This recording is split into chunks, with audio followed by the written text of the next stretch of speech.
Hi everyone, are you able to hear me clearly and see the screen clearly?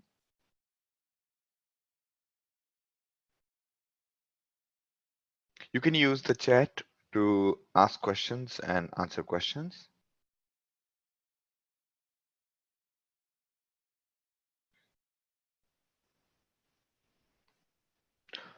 All right. All right. Great to have all of you in the session.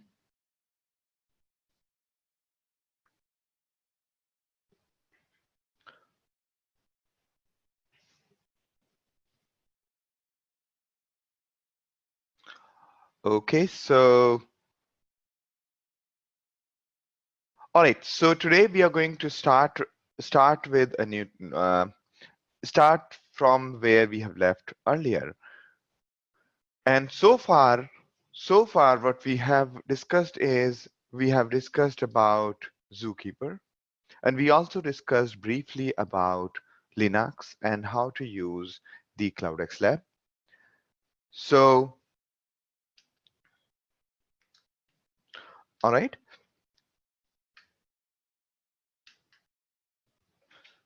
Let me just connect my remote control. Um, all right. So while we discussed about ZooKeeper, we learned about what is a race condition. Race condition is two processes competing for the same data or same resource. Then we talked about deadlock. Deadlock is basically A waiting for B, waiting for C, waiting for back A. So two processes waiting for each other directly or indirectly. Then we talked about coordination, and we understood the use case of a central agency in which you could store data in order to coordinate. And then we talked about ZooKeeper, which is essentially a central agency which stores data. And it's kind of a tiny database, tiny central database, which itself is distributed.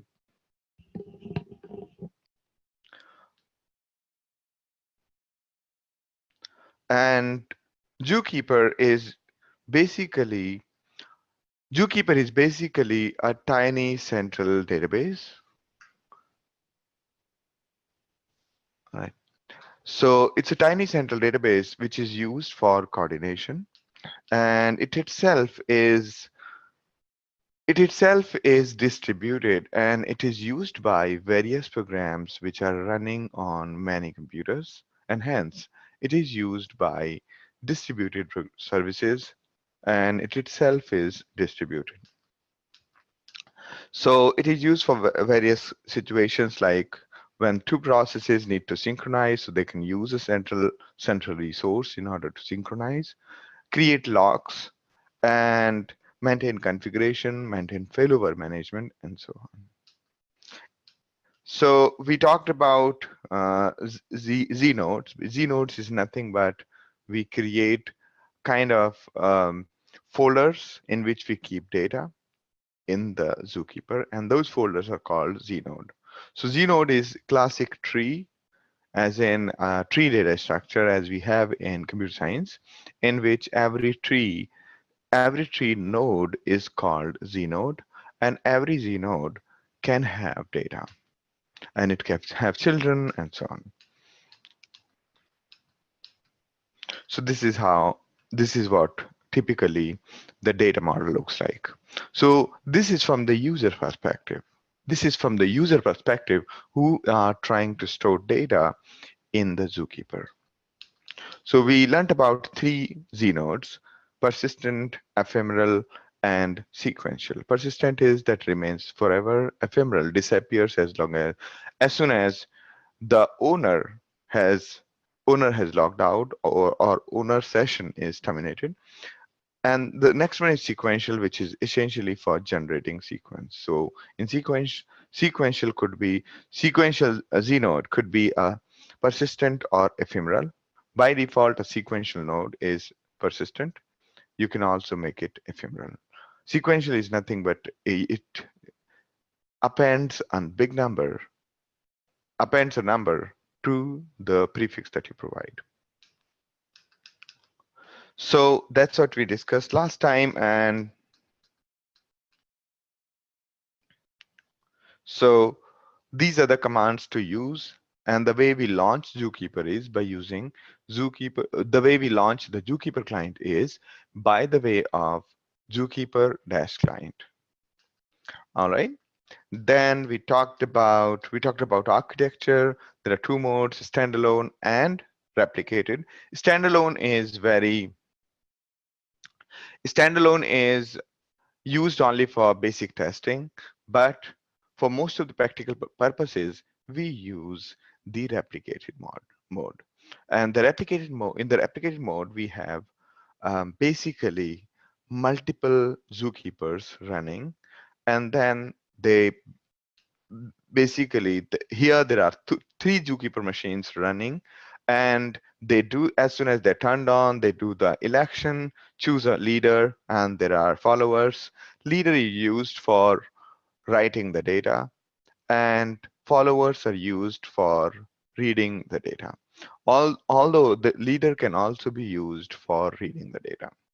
Okay, so if somebody requests follower that give me the data, follower will give the data. But if somebody wants to write the data and talks to the follower, then follower will redirect that particular user or that particular call to the leader.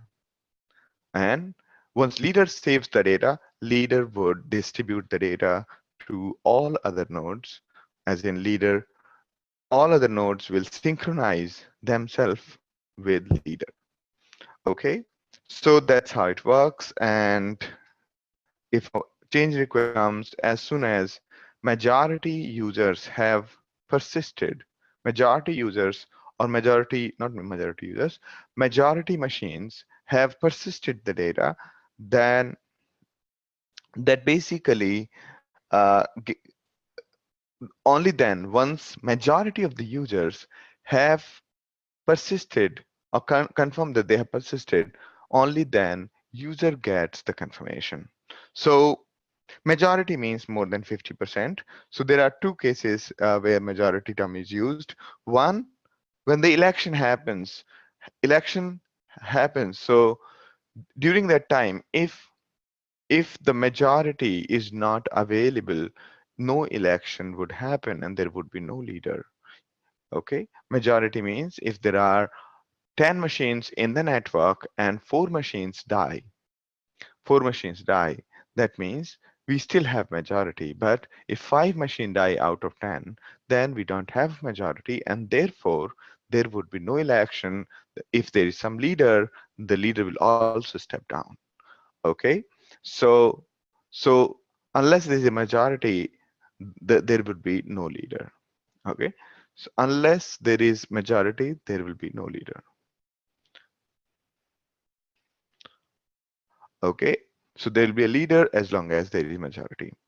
Now, the other place where we use the term majority is where when the client is trying to save data, as soon as the majority of the followers or majority of the nodes, including the leader, majority of the nodes have saved the data, the client would get the confirmation. Okay, so the protocol for achieving consensus is atomic, like two-phase commit. So basically here, when the user is getting confirmation, it's kind of a commit. All right. Now we talked about why there is a rule of majority, and we talked about this case where there are three machines, A, B, and C. They have elected A as the leader and A dies. So B or C will become the leader. But if later on, if B also dies, okay, and C was the leader, C will step down and there will be no leader because there is no majority. Majority, there have to be two nodes out of three, only then there'll be a majority. Majority means by 2 plus 1. So 3 by 2 is 1.5, and 1.5 is basic, the next number is 2. more than the half. All right. The question that we again discussed was that why there is a need of majority in case of election. Imagine that there was no rule of majority. As long got the maximum vote, whoever got the maximum vote, they will become the leader. Let's say that's the rule. So imagine that you have a data center with 6 machines, and out of these 6 machines, uh, uh, 3 are in one data center, other 3 are in another data center. So in all, your data center is having 2 geographies. One one place you're having 3 nodes, other place you're having another 3 set of nodes. Now, if let's say there was no majority rule, meaning whoever gets the maximum vote will become the leader, right? So what will happen if there is a disconnection between 2 data centers? So if there is a disconnection between 2 data centers, and here in data center 1 and data center 2, both of the places, the election would happen, and there will be 2 leaders, and essentially this will corrupt the data. This will basically corrupt the data. All right. So this is what we discussed. So, and then we discussed about this question that an ensemble of 10 nodes can tolerate a shutdown of how many nodes? And the answer was 4. Okay, that because 6 is the majority out of 10. Okay, 6 is the majority out of 10. 5 is not the majority. Therefore, in if you have 10 computers in the network and 4 of them are dead, okay, so there will be a zookeeper's leader. But if 5 computers die, then there will be no leader. All right.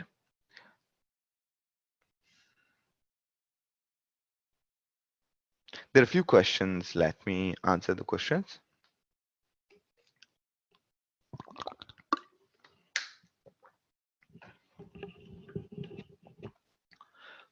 So first question from Robin is, can Znode be utilized as a storage? Right?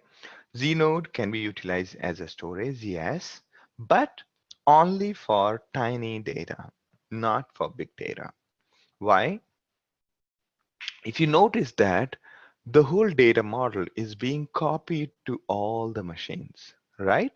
You write to the leader, leader gives the data to all the followers, and hence every machine is keeping that data.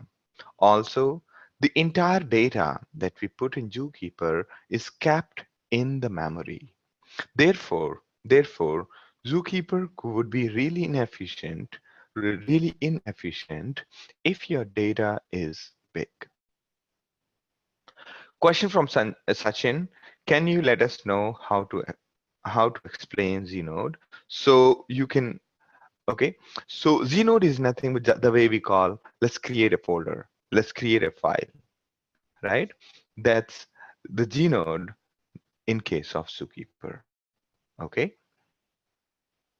So whenever we want to create a data, we put data into ZooKeeper, we create a Znode and put the data into it. Question from Alok, where we should use sequential node. Sequential node can be utilized in, say, ID generation. Okay, let's say you have a ticketing system, and every time a new user comes in, you basically create a new ID, and that's where we use the sequential node. That's one example. There could be many other examples of sequential node wherever we need to do the ID generation. ID as in ID which is increasing monotonically. All right. A question is from Gaurav. In Hadoop ecosystem, where do ZooKeeper client server processes run? Instead of Hadoop ecosystem, let's just think about our cluster. So ideally, what we do is in the whole cluster, let's say you have 15 machines, or say 100 machines. On all the 100 machines, we generally put one instance of ZooKeeper. All right. But it is up to you how many requests do you want to cater to the in ZooKeeper. So even if you have even if you put ZooKeeper on only 5 machines, that will be completely fine. 5 machines out of 100. Okay, so typically we do a load analysis. Okay, we do a load analysis, and accordingly we run the ZooKeeper services.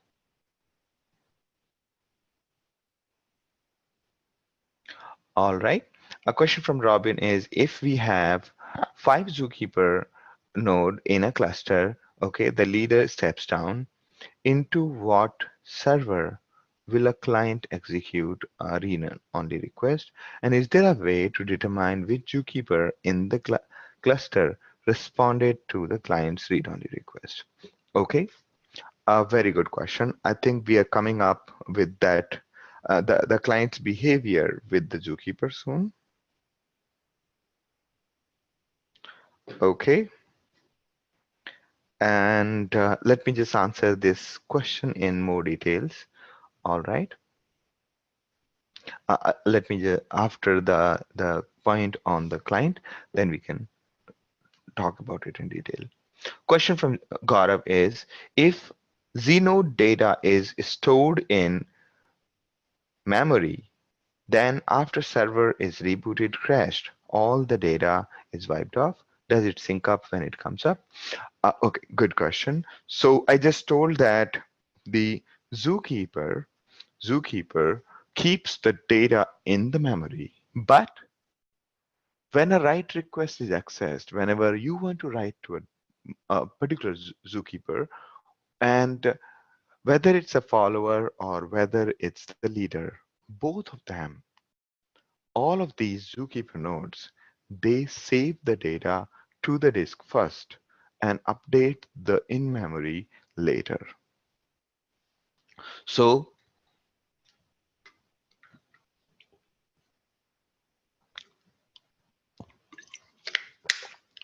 in case while writing to the disk, it fails, then the confirmation will not go to the end user.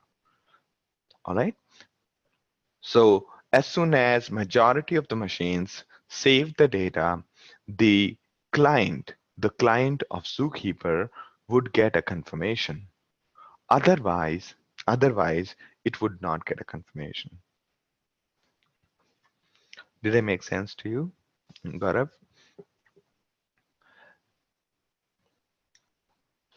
A question from Robin. As indicated in the lesson, ZooKeeper is a central store for key value. Okay, it's a central store for key value. What is key value? Please give examples. Is it like, okay? So, all right. So when we are storing data into ZooKeeper, what is it that we are specifying? Let me just go back a couple of more slides. Okay, let me just go back a couple of more slides. Let's take a case of this one, right?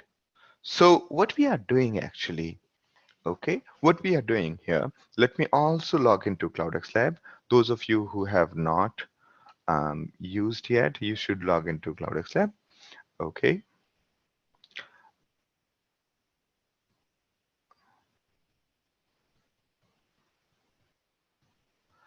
All right, so let me just log into CloudxLab and my lab.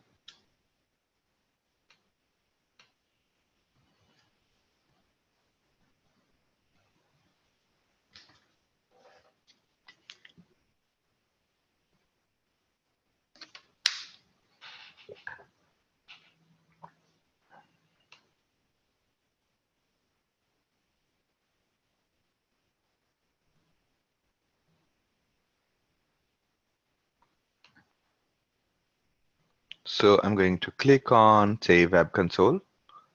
Okay. And copy paste the login password.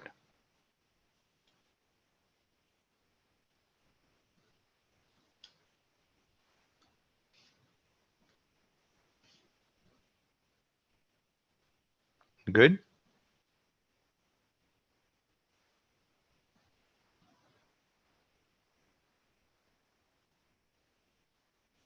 Let me just go back to the chat.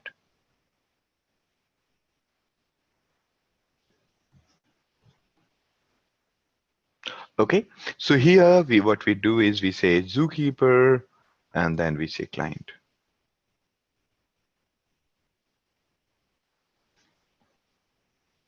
Right?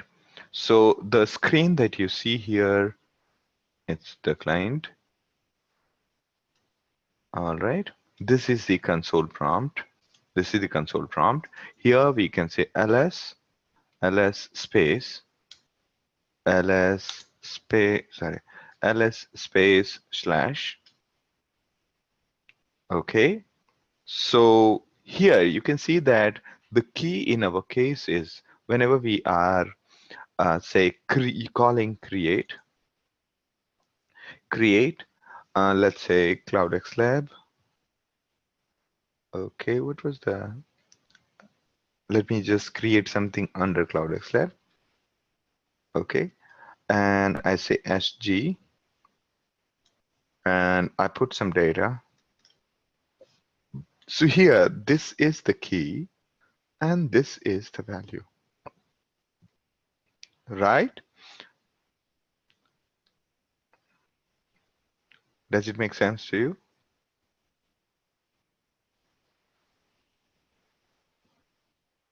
Great, great. Now, the next question is from Grishma. Is it like read ahead we have in SQL? What is like, you mean ZooKeeper is like read ahead? Or yeah, could you explain to me the question a bit more? Data storage to the disk, right? So no. So here it's basically it saves the data first in the disk. In case of read ahead, what happens is you have a circular buffer. From one end, you keep on writing to the buffer, and the other end, it keeps saving to the disk. But here in our case, it saves first to the disk and then updates the memory. Okay.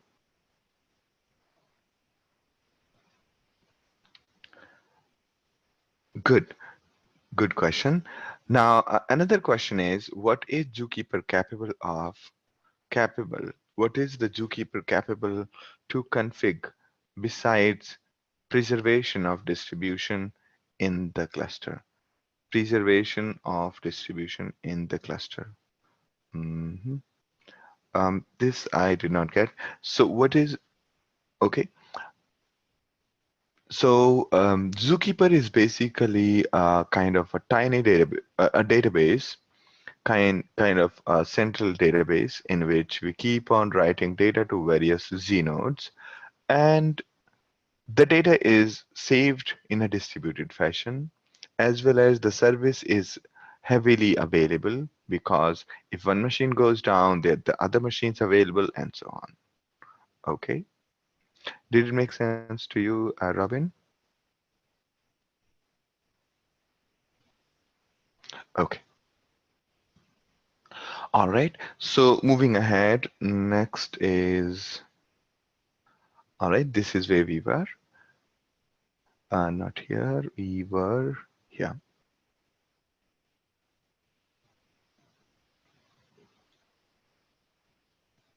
Okay, so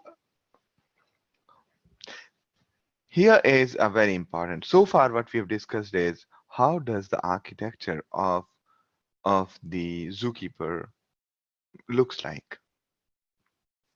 So we have only gone through the foundation part of the Zookeeper. There could be many more technical details. So those parts we have escaped.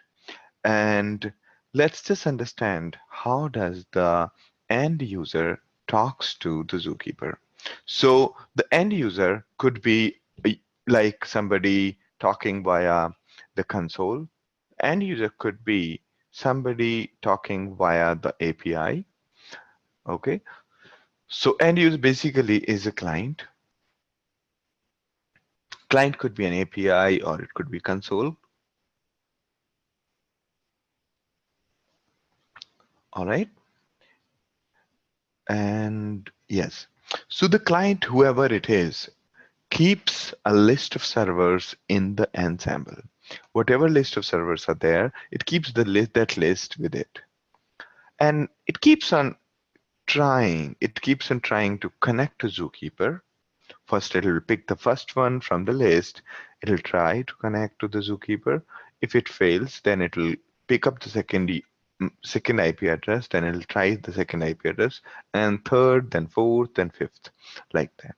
So client's duty is to try to connect to every server in the ensemble. So the client basically picks up the list of all the servers from the same configuration where each machine picks up from, right? So the way we discussed earlier that while installing ZooKeeper, what we do is we basically while installing ZooKeeper, we basically install ZooKeeper server and inform all of these machines about each other. We give each machine the list of servers available in the cluster, right? In the same way, the client also has the list of server available in the cluster. So it'll first talk to the first server. If it's not able to connect, then try the second one, third one, and so on. And it'll keep on trying until it is successful. So basically every time the client gets connected to any of the ZooKeeper, okay, ZooKeeper nodes, whether leader or follower, the server creates a new session for the client.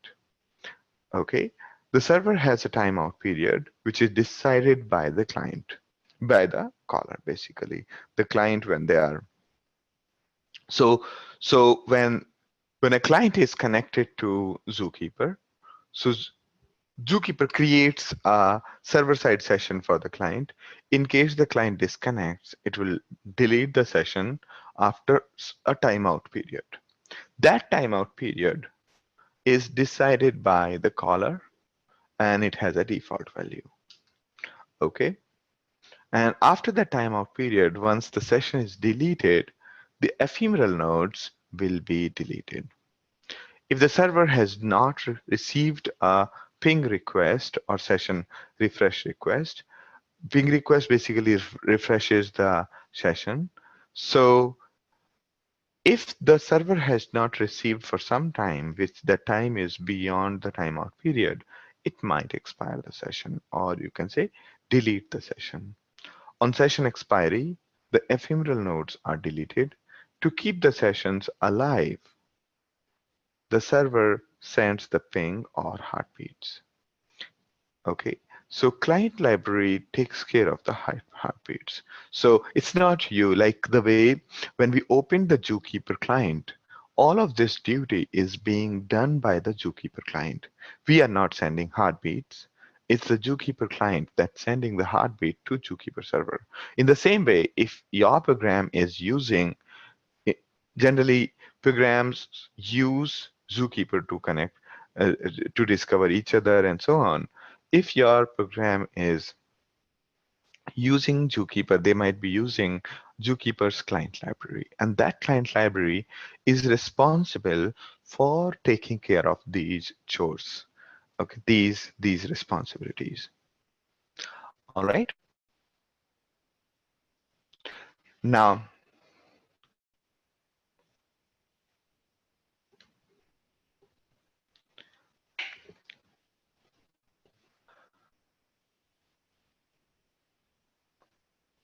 a question from Robin is, what are the specific ports necessary to allow communication between ZooKeeper clusters, which are located on different sites? What are the ports? What are the ports which I need to allow for traffic between client and server ZooKeeper in different sites? Example: the client are on site 1 and the leader on the ZooKeeper is on site 2. Who maintain? Okay, a very good question. So basically, ZooKeeper, we only need to find out on which port does ZooKeeper run by default? I think it runs on some 3000 something port. Okay, it runs on some 3000 port. I'll just have to find that out. Yeah, it runs on 2181. Okay, it runs on 2181. Here it is visible. Okay, so you can see that this is where it's generated. The default port on which your ZooKeeper runs is on 2181. So all you need to do is make sure that these services can talk to each other over the 2181 port. And there was one more port that ZooKeeper exposes, and that you can say, okay, it is called the four character four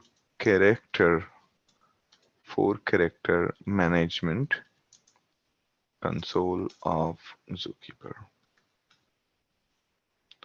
Okay, this is there is something called four letter words. All right, I think, yeah, I think on 511, 5111. Let me just see. Let me just check that out. Ouch. I actually exited the bash. I'll have to log in again. Okay, increase the font a bit. Okay, so we could say localhost and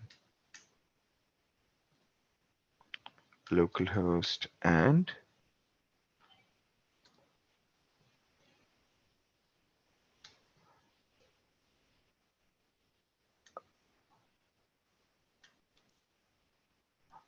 all right, so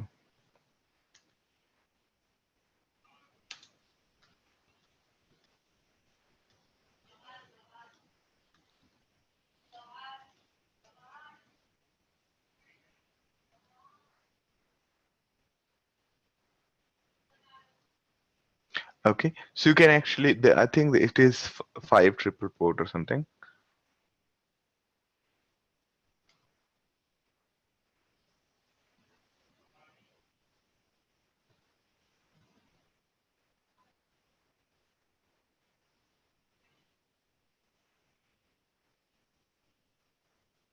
I see.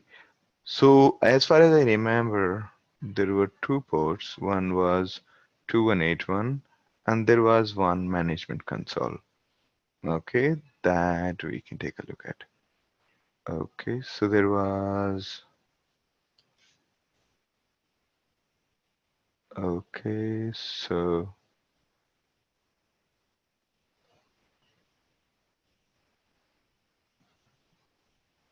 2185.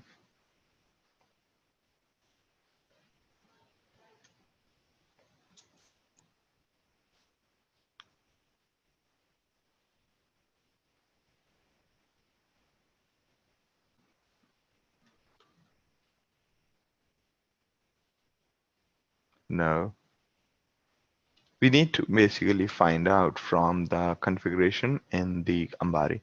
So you can find that out, those configuration. So there are basically two main services, and let me just see if this is working. No. Okay, this we'll have to find out. So basically, what I was trying to explain is ZooKeeper runs on 2181. That is clear, but there is something called administrative console, and that runs on one of the extra port. Okay, so those are the two ports that you have to take care of. Okay, let me just take a look at your questions again.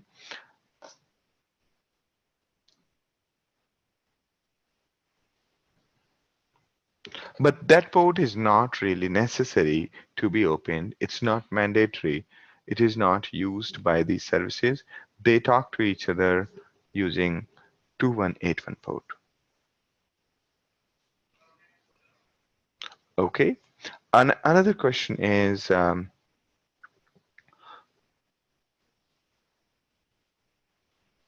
okay, another question is from Noor. Question is, who maintains the server list at the client side? Is it a manual task? It is not a manual task. So mostly these config manager tools. So generally, how do you manage a server? The way we manage a server is by the way of third-party utilities, say Chef, Puppet, or some special tools for a particular configuration called, let's say we use an Ambari in this case. Okay, we use an Ambari in this case. So the Ambari is a tool with which we basically install the entire cluster instead of operating. So whenever we go into Ambari and add one more node, we have a choice of adding one of the ZooKeeper nodes, and there the ZooKeeper, the Ambari will copy the node, copy the list of servers to another node. So basically, it is the duty of it, it is a manual task, but it is very well automated by the way of Ambari, Chef, or Puppet. Okay, so good question. Now, next question. These are very important questions, and I hope that all of you are kind of listening to each other's questions and reading through it, because these are important questions, and this kind of prepares us for maybe interview questions and the other parts. Okay. All right. Question from Noor is, yes, that's right. That's right. So what it just described is the server side, but on the client side, basically most of these clients, again, if you take a look at, say, Ambari, right? Ambari, in any login there?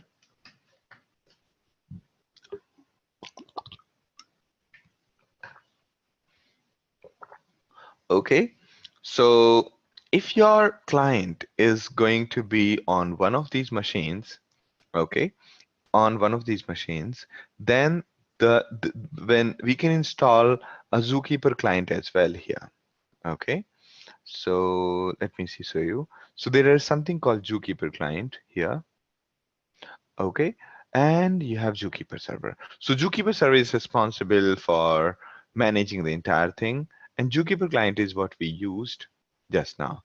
So when we are using a tool like Ambari to provision server, it can also help us in installing only the client, which means that it will copy the list of servers, list of existing servers to all the machines. Okay. But in case of you yourself taking care of this, then you might have to manually copy the list of servers from one of the machines. Okay, one of the existing machines.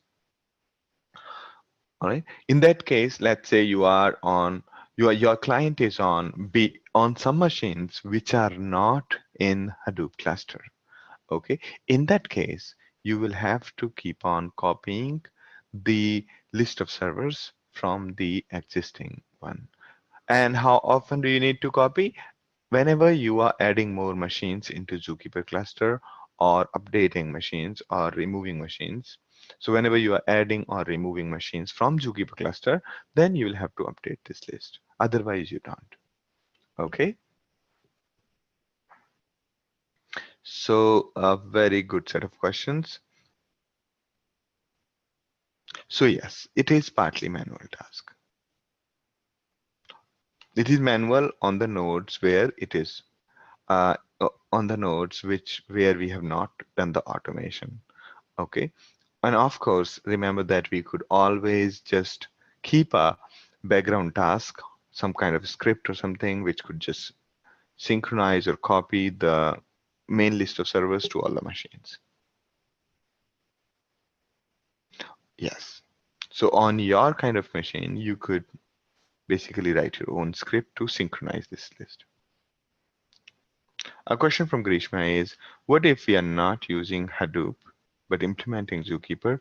In that case, Ambari won't be of much use, correct? Okay, Ambari won't be of much use. In that case, you can actually just copy the Zookeeper binary to all the machines and copy this list of files, the Zookeeper server list, and then yes. So in that case, Ambari will be just too much of waste of machines, so it won't be of too much use. Okay, and yes, the general tools like Chef, and Puppet would be quite useful in those cases. Okay. A question from Sachin is, do you mean we can install Zookeeper with the help of Ambari? If so, how? Okay. So whenever we install, let's say, the way we do is, I'll just brief you over the installation part with Ambari. Okay. So let's say you had few machines. These are your blank machines you just bought from AWS. Okay. So one of the machines you would you'll mark as Ambari server, right? So you will basically install Ambari server on one of the machines. Okay, right now you have not installed anything. There's nothing in these machines. So you install Ambari server onto this. Okay, and what you do next is you interact with Ambari server via the browser. Okay, you interact with Ambari server via the browser.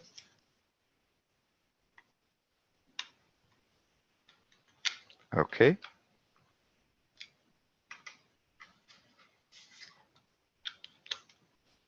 All right. Okay.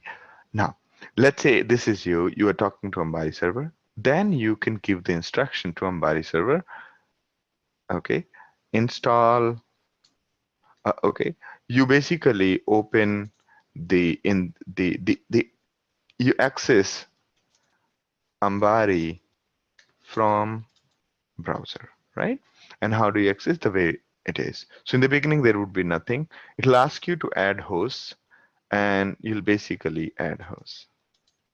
Okay, and you keep on adding hosts to it, and it'll keep on adding various services to it.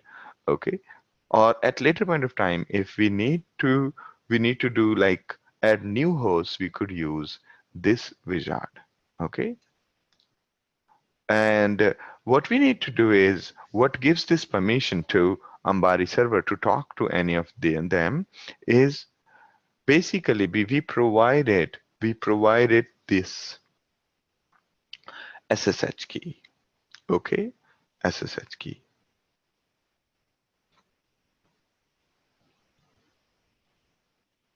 So when we provide SSH key, what it does is it first install the Ambari services on all the machines, and then it installs the various tools.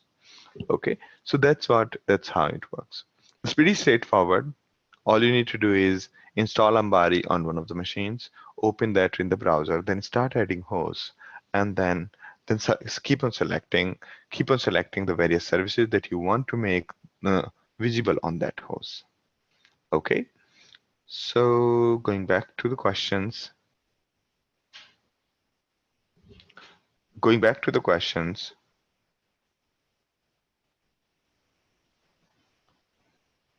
Okay, and what if we are not using Hadoop but implementing Zookeeper in that? Okay, good. Now, did I answer your question, Sachin?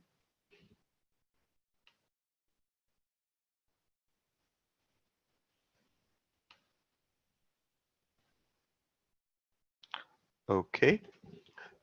Question from Noor is it mandatory that all the nodes of Hadoop must be on the same OS? Theoretically, it is not mandatory, but whenever you install Hadoop, it actually demands that. Okay, it wants all the operating systems should be of the same type. Like in our case, all of the OSs of all the 8-9 machines, it is Linux, or you can say CentOS. Okay, it's basically CentOS having the same version of the operating system. So it kind of they have made it mandatory when we are installing using Ambari or say Cloud Data Manager, then it's mandatory. I'm not sure if it is mandatory if we are manually installing Apache Hadoop instead of Hortonworks or Cloudera. Okay, good question. So brief answer is yes, and yes, it is mandatory to be on the same OS. And the longer answer is no if you are manually installing using the open source version. A question from Robin is, does it mean that it is possible to install Ambari to an in-premise setup instead on the cloud? Okay, yes, it is definitely possible to install Ambari on a single machine, but it won't be of much use. Okay, but even the local machines, you could actually set up like 5 virtual machines on the one computer locally and then install ZooKeeper just to observe how it looks on the local machine. Yes, as long as if you are installing it in the private cloud, right? If you are installing in a private cloud, then you have to ensure that this service is available to everybody who needs it. Okay, because this, as long as this service is available to the other machines, there is no problems. If you imagine that you are on private cloud and the service is not available outside the private cloud, and there are some clients or some other Hadoop cluster who wants to use this particular ZooKeeper, then it won't be accessible to them. So those could be the problems. All right. Question from Robin is, where do you purchase the install? You don't need to purchase the installer. It is again, Ambari is again, it's open source software. Okay. The best way to go ahead with, say, installation. Okay. Here, you should take a look at this. Not this one.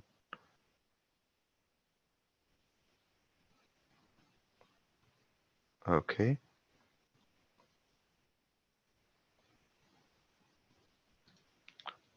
Installing Ambari on our cluster.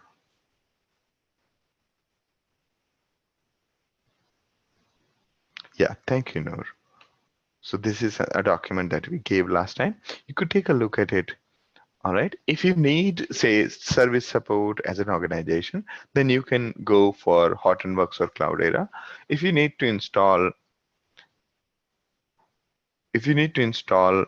on the, if you need to install by yourself, you can go ahead. It is not, it is, yes, it is by Hortonworks, definitely, but it is still open source and free.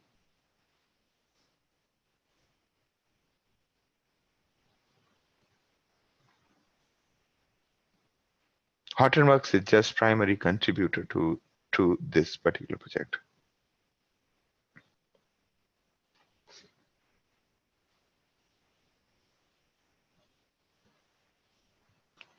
Good. And next question is from Alok. What is the timeout period for the client? Is client every time make the connection to each server, or it will keep a connection pool? So what it does is it keeps the connection open. Okay, and how does it keep the connection open? From time to time, it'll keep on sending the ping.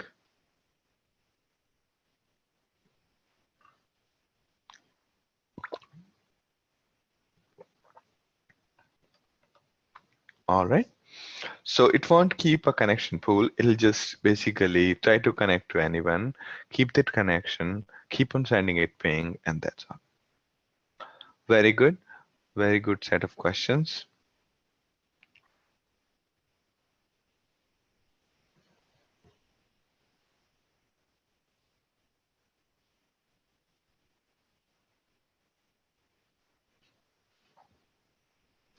A question from Robin is, so if I have a private one with 5 sites with Ambari, okay, can I integrate it with the clients with Ambari on different sites connecting via private cloud?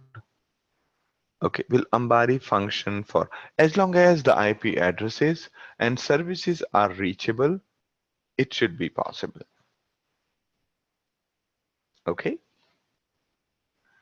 but generally what happens is since there is a huge communication between the nodes, you generally end up transferring a lot of data, and these nodes, if they are on far away, there could be delay, and hence the services may not perform great.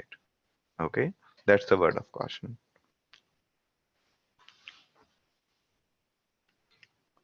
All right, so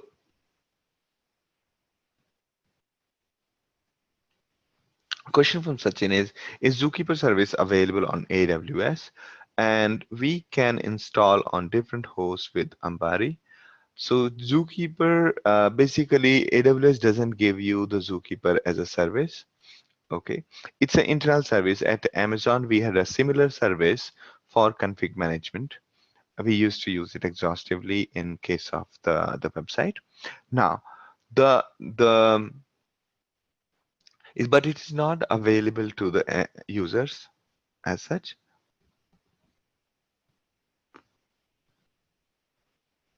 And we can install on different hosts with Ambari. Yes, that we can definitely do. We can definitely install Ambari using Ambari on various machines. That's what we have also done. Question from David is, now that we have reviewed Zookeeper in detail, please review once again how Zookeeper fits into the overall big data environment. So Zookeeper is used by other big data tools, okay, such as HDFS, such as Yarn, such as, say, Kafka, such as HBase. So Zookeeper is used by them indirectly. Okay, and we will also be using Zookeeper to discover these services in the future. All right, good question. Now, was I able to answer your questions?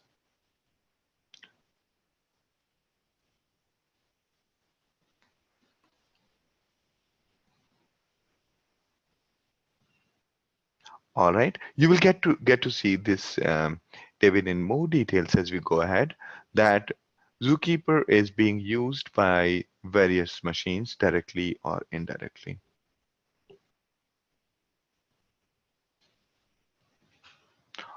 Okay,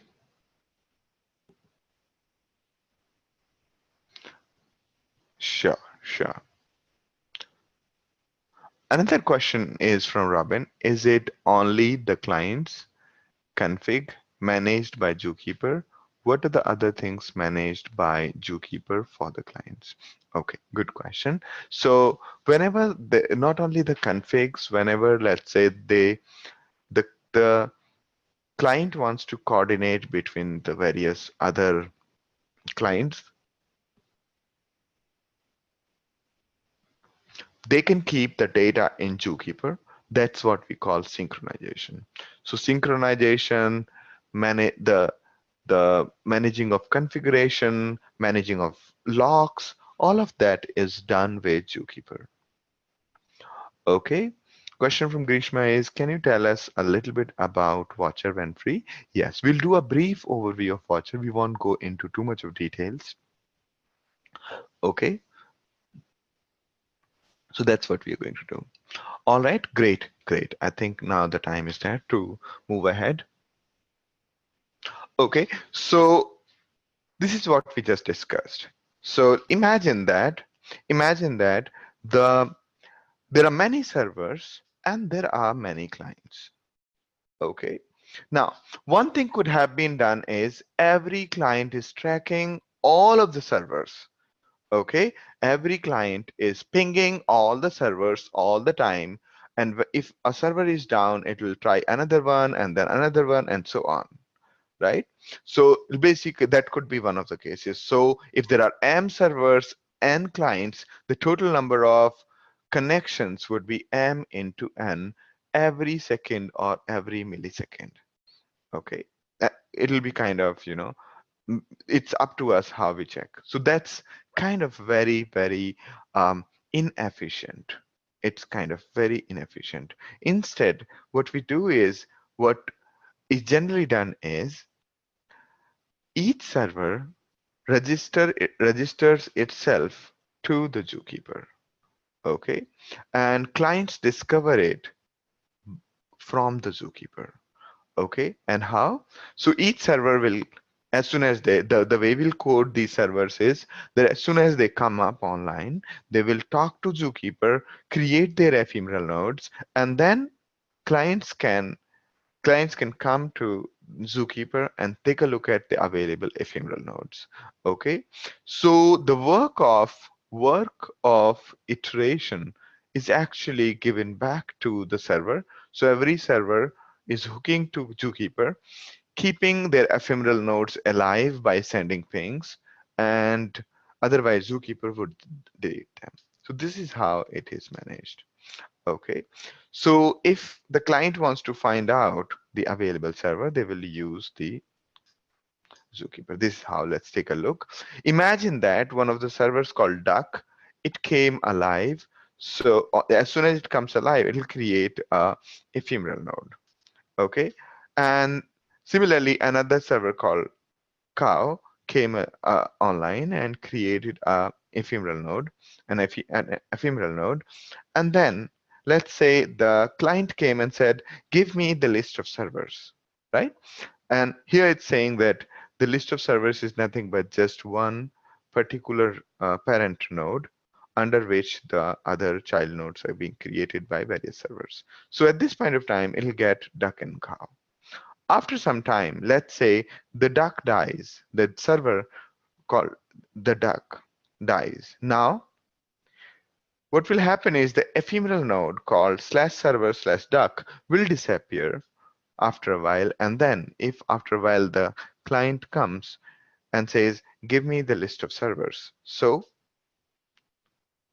it'll only get cow because the ephemeral node that was representing the duck has disappeared, right? So, okay, a quick example of guarantees. The zookeeper provides sequential consistency guarantee, as in the things that are written in a particular order are saved in that particular order. So update from any user, any client are applied in the order. Okay, so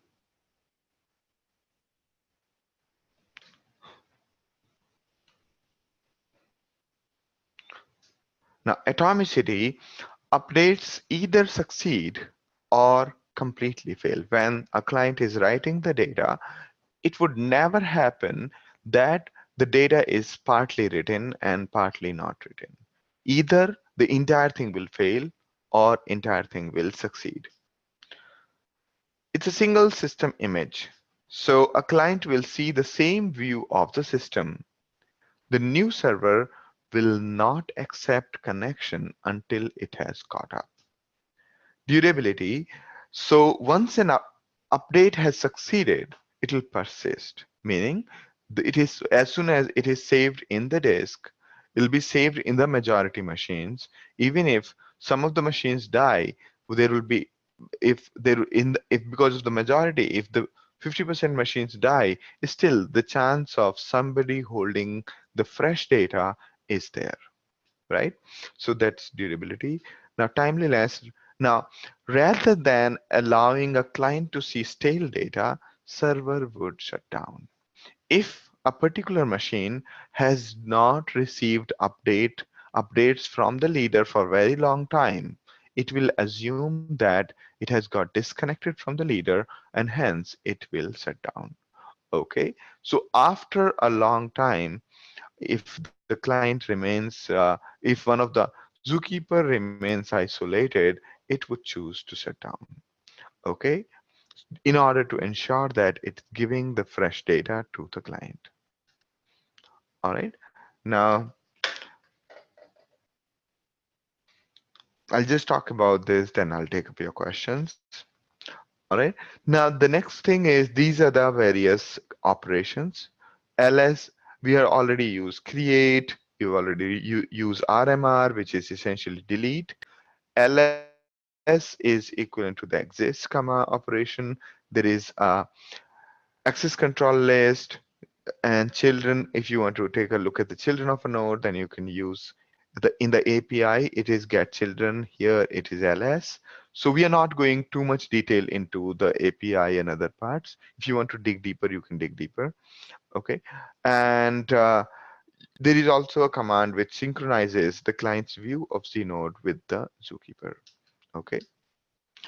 Also, whenever we are making changes to the Zookeeper, Zookeeper provides you a way to kind of create a transaction. If you want to say, delete this node, update that node, and right, and get the list of nodes. So if you want to do all of these in a single transaction, you can batch them together, and either all of the operation will fail or succeed in entirety.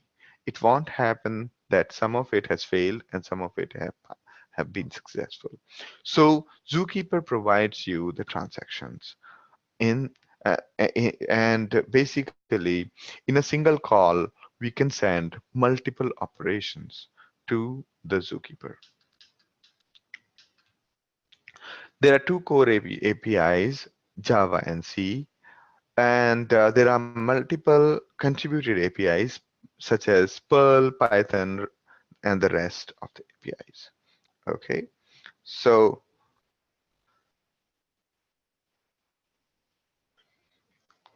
all right, so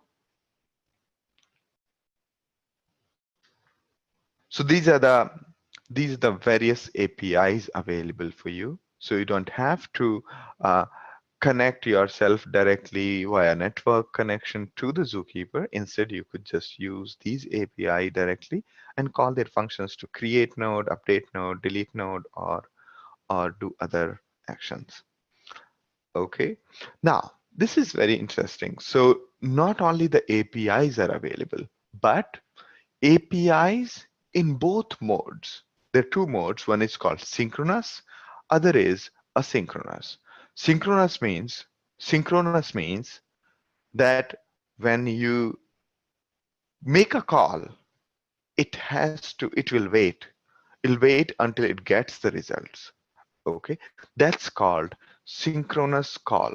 Synchronous call essentially means that the client waits until Zookeeper has given the data, right? Now, this cannot be parallelized so easily. So what Zookeeper also provides is asynchronous call. What is asynchronous call? We make a call and then we start doing our own work. And Zookeeper has finished the when the data has come or Zookeeper has finished the work, then you get a notification. Okay. So it's the standard way of saying that um, please call me when you are done. Okay, please call me when you're done. I'm going back to do my work. So this way you could do the multitask easily. You send a request, you send an asynchronous request to Zookeeper and let the Zookeeper call back your functions. So those kind of calls are available. Say for example, the synchronous one will have a return value. Okay, so here we are saying exist. Let's say there is a function called in the API in C. In Java, this is the function which is provided. Say public stat exist, and there are two arguments, string path and watcher. It throws two exceptions, okay, and it returns a value called stat. Okay, it is returning a value called stat. Now this is synchronous. Why?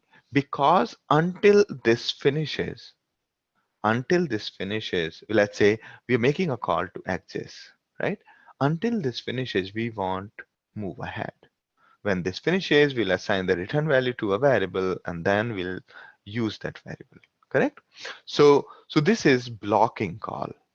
while asynchronous is non-blocking call in which it doesn't return anything. So we call this exist function and we start doing something else. We don't care about the return value. Instead, we feed something called a callback. Okay, we give it a callback function, and this callback function is what we pass as argument. Now, we basically handing over the logic, the handle to the logic to the API, so that once it's done doing things, it will make a callback to our callback function. Okay, so that's asynchronous. So there's something called watches. We'll talk about watches soon. And there are 4 questions. Let me answer those.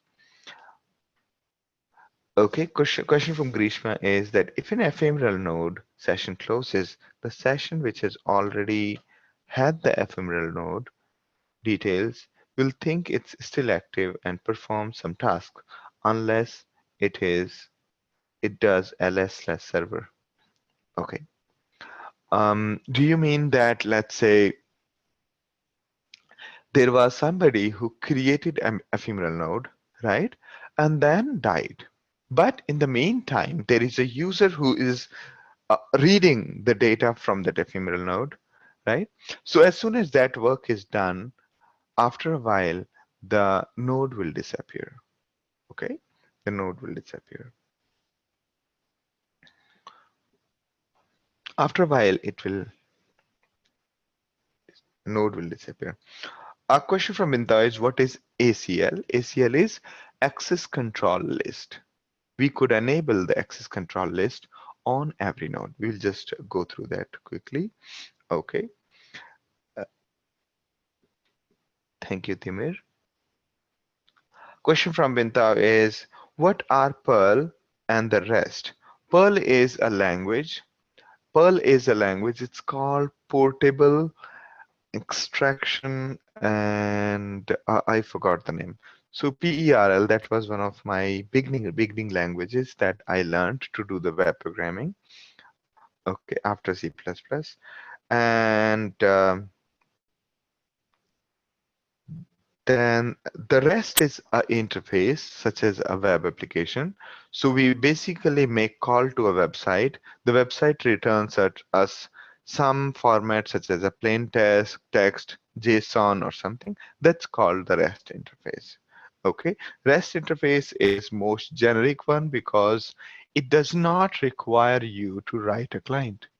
The people can implement their own clients to just read the data from the server, right? That's REST interface. Okay. Question from Noor is, please explain the slide 28. Sure.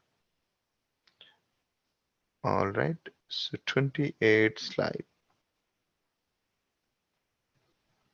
This one? Sure. Sure. So here we are saying that sessions are valid on switching to another server. Okay. This is, yeah. Oh, I think did we miss it? Yeah. So let us say your client is connected to ZooKeeper server, right? And when you connect to the ZooKeeper server, just like a web server or just like a web application, it creates sessions, right? And let's say you connected to one of the slaves, one of the followers, not the master. Now, one of these follower just died, correct? So under the hood, your the ZooKeeper API will take you to another machine, okay? And but when it takes you to another machine, another follower or another leader, your sessions will still be active, okay? So sessions will still be active even if the machine with which you were connected to has died. Now, the failover is handled automatically by the client. Okay, so the client library, the API that we talked about, or the ZooKeeper client, those libraries internally handle the failover. Okay. The application that we are using cannot remain agnostic, even though the switching between the various followers or various zookeeper servers is automated. But you as an engineer cannot remain agnostic to it, or the application that's using them cannot remain agnostic, because let us say there is a switching happening in that time. In that time, the connectivity will not be there and your connections will fail. Your update request, create request, or delete request, or read request, all of those requests will fail in that small window. So application trying to write data, and then the system is in between, switching between multiple servers, then your client requests would fail. Your client requests would fail, and therefore, therefore, therefore, you have to be very careful. Okay, therefore, you cannot remain agnostic, and you have to be aware of the you have to be aware of this fact that this kind of circumstance could occur. All right, so that was one of the questions.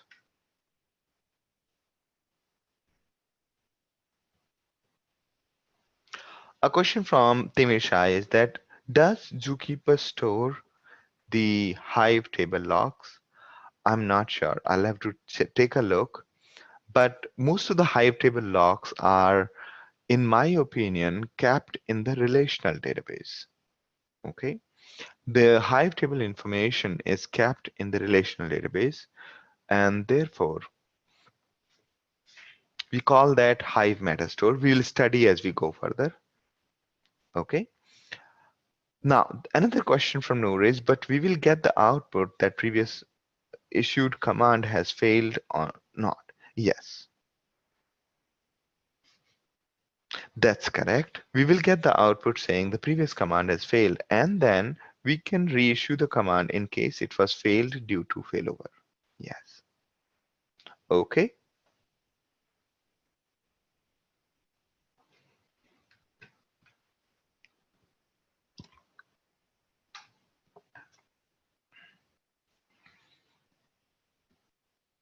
Great. Great.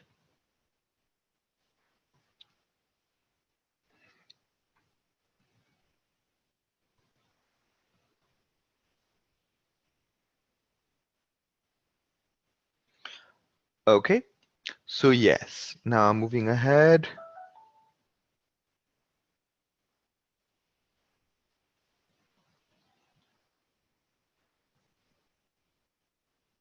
Talk about this, and yes. Okay, so now there's something called watches. Other than providing you the ability to call the API and have the asynchronous API, there's something called watches. What watches do is they are kind of events, right? Let me know when something interesting happens, instead of you continuously iterating over all the nodes. You basically create these watches, just like we call up the front desk and say that, hey, call me back when, or give me some alert when this happens, right? Or wake me up at this time. So those are watches. In the similar way, we, while creating a node, updating a node, or checking if the node exists, we can create watches, and those watches will trigger as soon as something happens. So what these watches are triggered only once. And if you want to register for multiple notification, let's say we want to get notified every time a child is created under a parent node. In that case, what we can do is we can register for an event called ls or exists on the parent folder. And as soon as a child is created under that parent folder, we will get a notification, and then we can again re-register. Okay. So for multiple notifications, we will have to re-register. Okay. And all the read operations in the API, get children, get data may have watches. Watches are triggered by write operations like such as create, delete, or set data. The access control operations such as giving permission to somebody on a particular node, those operations do not participate in watches. Okay, say for example here, watches of exists are triggered when somebody has created, deleted, or updated the data. Okay, let's say we want to find out about an existing node, or we want to be notified when a particular name of the node gets created. So what we'll do is we'll just call our exist function, create, pass on our API function in the argument, and then let it call that API function whenever that particular node is created. So watches of an exist function are triggered when the Z node of that name is created, deleted, or its data is updated. The watches of get data or get method are triggered when that particular node is deleted or its data is updated.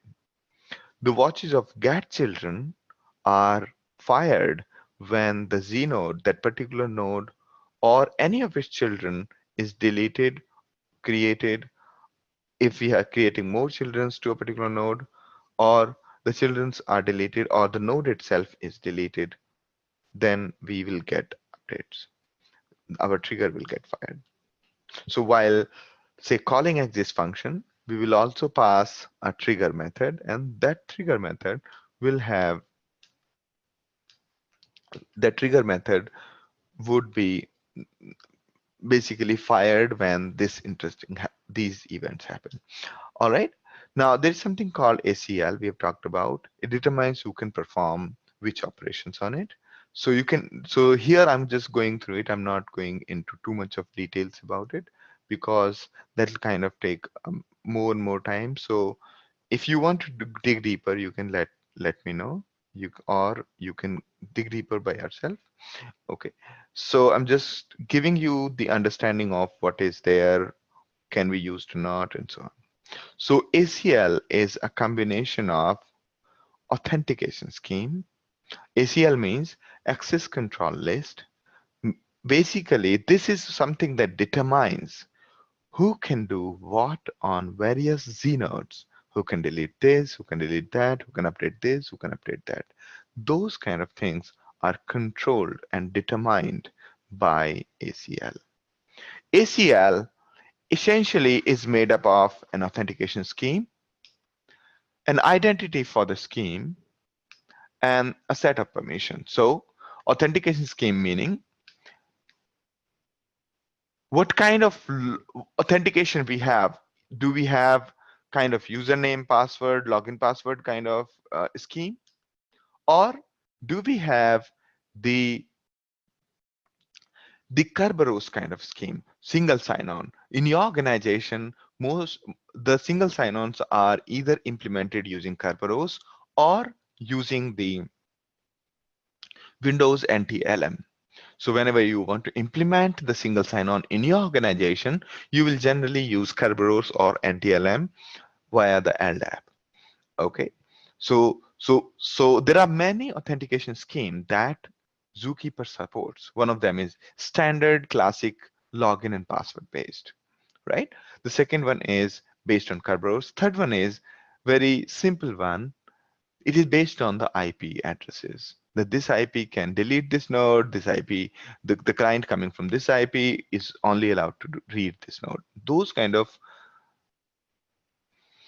authentication schemes are available.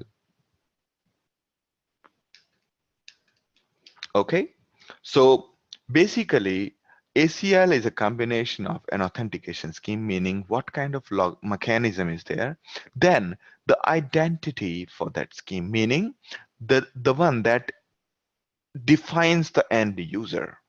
Identity as in the username. Okay, so scheme, identity, and the set of permission. What kind of permission do you want to give? Identity for that scheme is could be IP address if we are going for this scheme, while in case of digest, the identity is username. In case of Kerberos, it is again probably username or a token. It'll be username only in case of Kerberos also. And the set of permissions, who can do what. So authentication and authorization.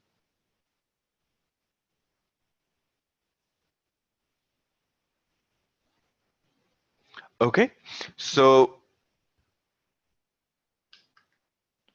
there are many use cases. One was config service, distributed log service, and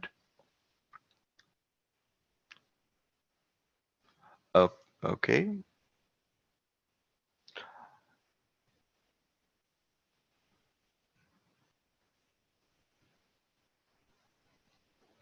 There are a few questions. Let me answer that, and then we'll go back to the use cases.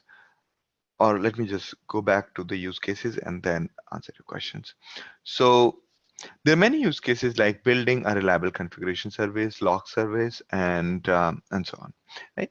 So now let me answer your question. And yes. So question from Alok, it looks like similar to triggers in RDBMS. That's right. Question from Timesa, read-write operations are similar like in RDBMS? Yes, set, update, and things like that.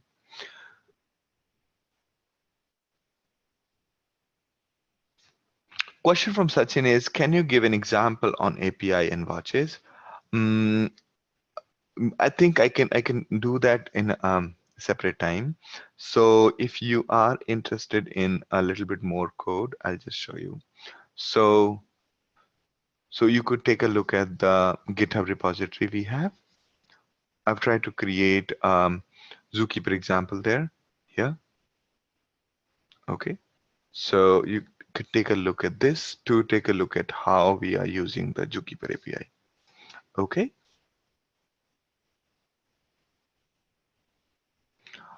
All right. Now,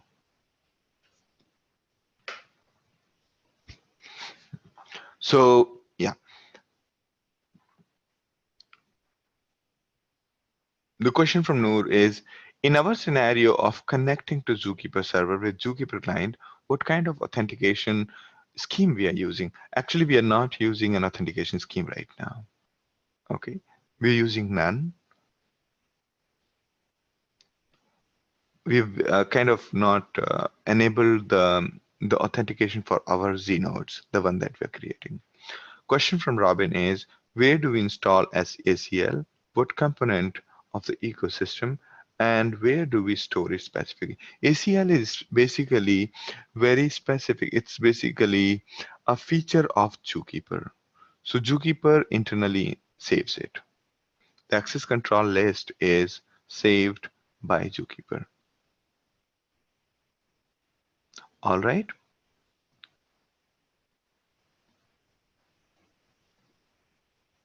All right. Sachin, was I able to answer your question? And Noor,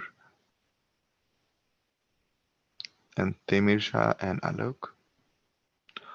Question from Bintao is, what does OPS stand for? OPS stand for operations. Okay. Question from Sachin is, could you go through the code quickly? Yes. So you could click on SRC. Okay. So there are two folders. One is for main code and other is for testing. This is generally how we write the code. The folder structure, this is a very standard folder structure.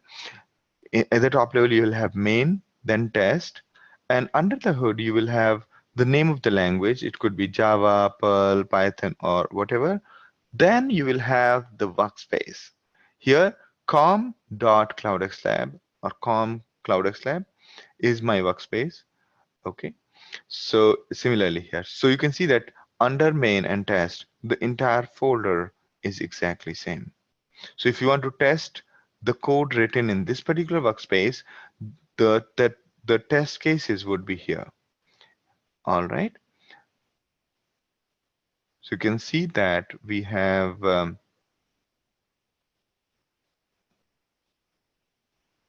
here is an example, sample watches. You can take a look. So we are creating a ZooKeeper client here, and there is something called data monitor that we are creating here. Okay. Now in the main method, it's basically creating executors. All right. So it's basically infinitely running and loading that. So, all right.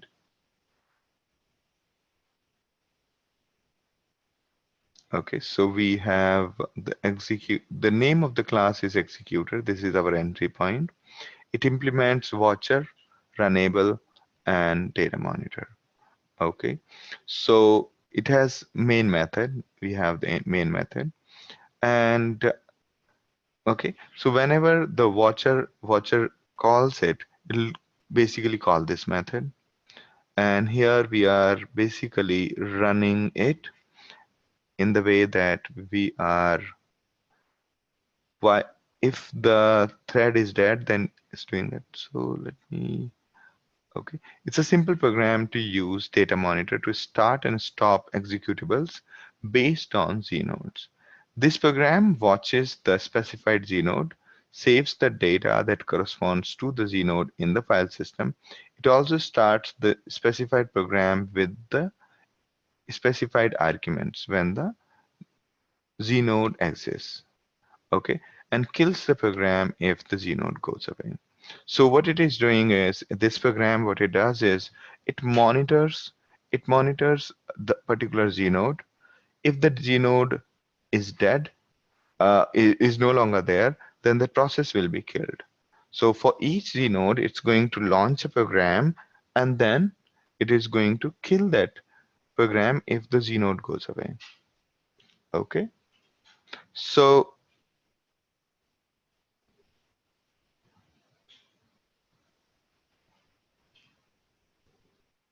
all right. So we have the main method. Okay, here. This is where we are instantiating our executor. All right, and here, since it's a thread, it's going to run.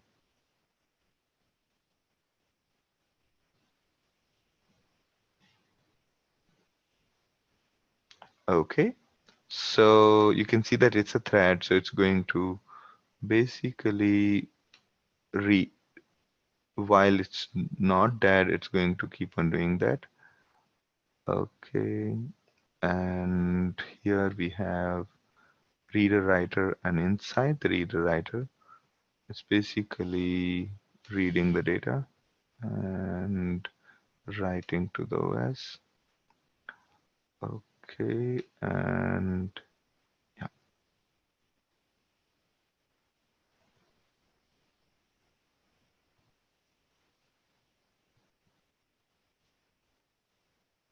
Okay, so you can generally call Maven, you can generally call MVN build. Okay, MVN build, so it'll compile this, and you can run the executor by providing the arguments that it is expecting in the main method. This is the main method. It's expecting these arguments to you. It's asking for host port, the name, the Znode that you want to access, and the file name, and so on.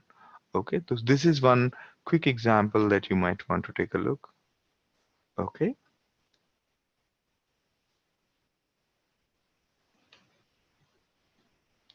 All right. So yes.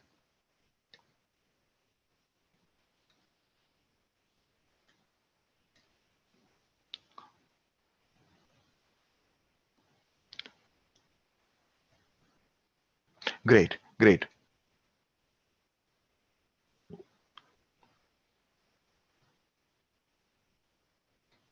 Should we move ahead? Question from Sachin is, are there any lab guides there? For this one, we have not created guides because People hardly needed the ZooKeeper API, but if you want, we can, discuss it further, or we can schedule a separate session for digging deep into ZooKeeper. Okay, sure. Let's just 2 more minutes and then we'll take a break. Okay, so very important question is the thing that we would again and again address is that to store big data, we should not use ZooKeeper. So whenever we talk about any service, we should generally ask where not to use that service. Okay, that's very important question to ask, and that would help you in architecting better. So in ZooKeeper, since the data, whatever you store, is going to go on every follower, right? As well as on leader. Therefore, if you are storing 1 GB of data, is going to store, and there are say 10 nodes on which ZooKeeper is running, is going to consume 1 GB of RAM on every machine, as well as it's going to consume 1 GB of disk on every machine. Therefore, therefore, it's not great to keep the data in ZooKeeper if your data is big. Okay. Also, since there is some amount of time that goes in writing or transmitting data to all the followers, there is generally a slight bit of an eventual consistency, not strong consistency. Okay, so these are the cases where where we don't use ZooKeeper. A quick question from Noor. As a Hadoop developer, we don't need the code uh, or program ZooKeeper. That's right, we don't. And we generally interact with ZooKeeper um, in a different way. If we are building our own distributed service, such as say HBase or such as some service which is heavily distributed, then we might have to use the API and interact with the ZooKeeper. Okay, great. All right, so let's take a break for 10 minutes. All right, so I'm back. Should we start now?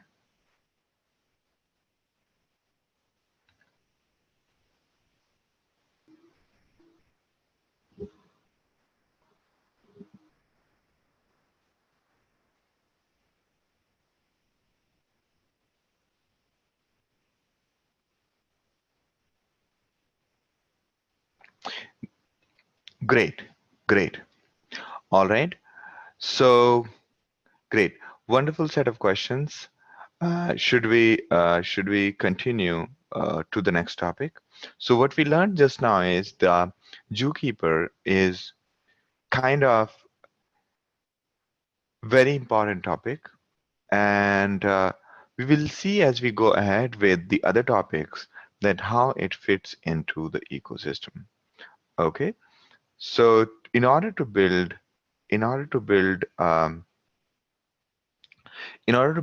of the distributed services, instead of designing everything from the scratch, people use the ZooKeeper, and you will notice when we learn about most services. All right, great, great. So let me just check the questions if there are any questions. Good. Let's start with our first and foremost topic. It's called HDFS, Hadoop Distributed File System. So this is the main component of the ecosystem, Hadoop ecosystem.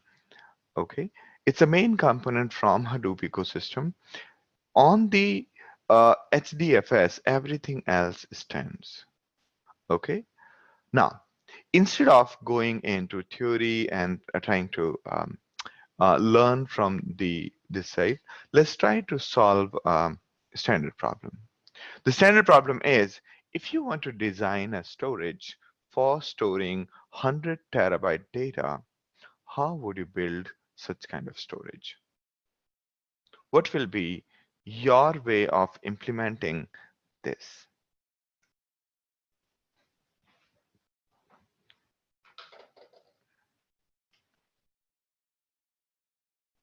Okay.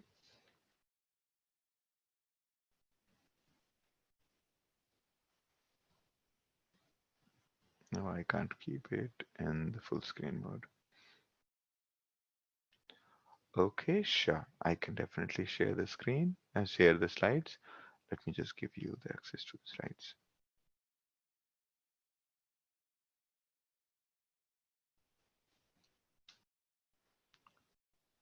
All right. So question is, if you have to build,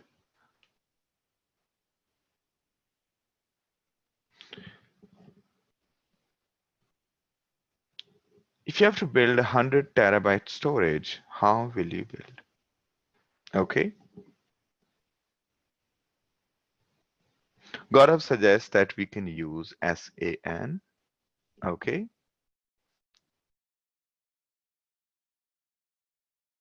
So let's say we want to store 100 terabyte data. We want to store 100 terabyte data.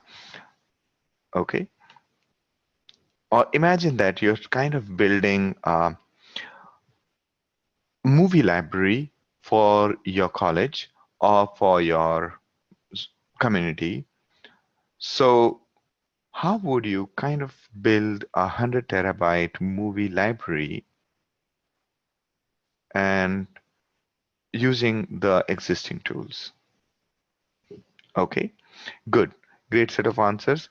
Any other? Any other? So one is using SAN. What else?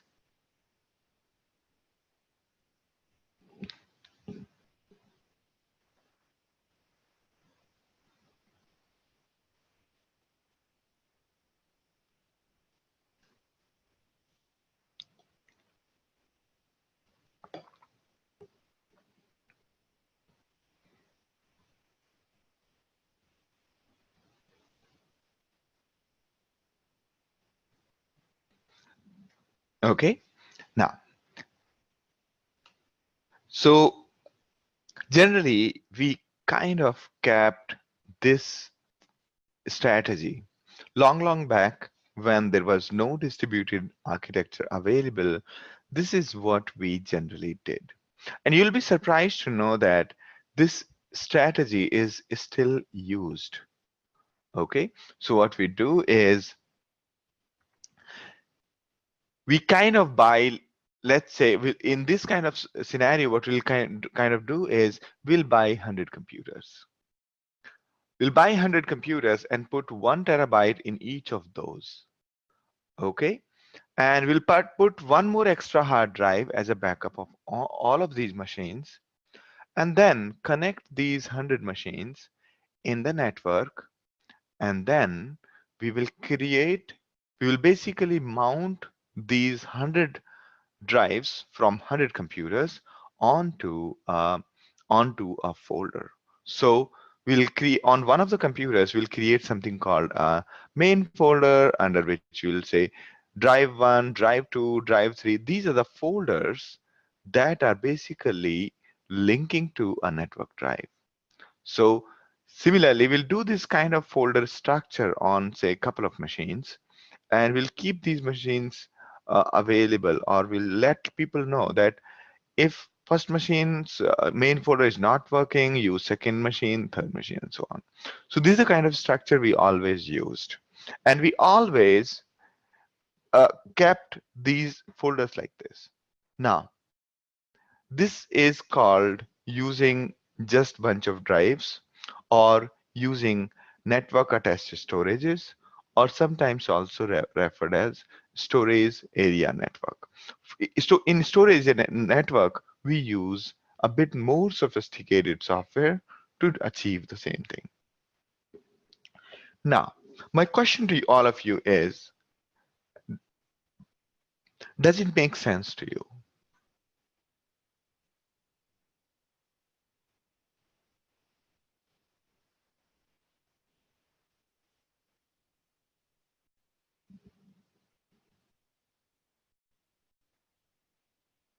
Is it clear to everyone? What is it that we're trying to do? What we did was we realized that we need to build 100 terabyte storage.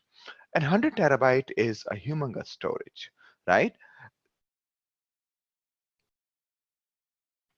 100 terabyte is a humongous storage.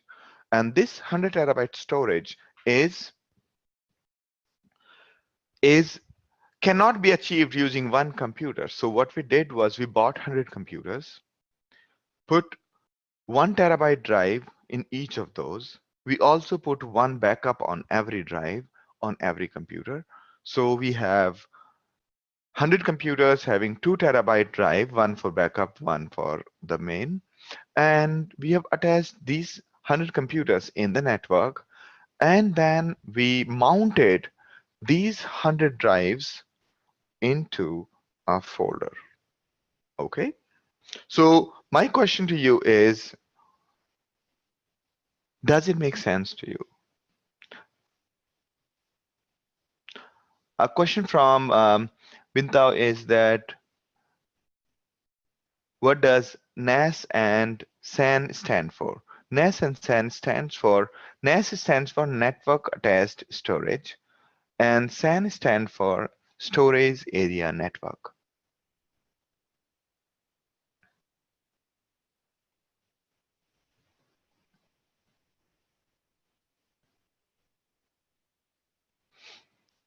A question from point from Robin is, it seems like an expensive solution. Yes. A point from Gaurav is that the maintenance is complex. Yes. Another question is, it does as long as all are available all the time. Yes, that's right. Good question from Grishma. That question is, how would the data access work here? So the way it would work here is, there'll be a folder called main folder, right? On one of the computers, we'll just put a main folder under which we'll mount this drive 1 as a folder, drive 2 as a folder, drive 3 as a folder. So whenever you want to read data here, when you double click on this drive 1, it's going to access that particular computer on which drive 1 is there and show the details. So when you double click on drive 1, it's going to take a bit of time. All right.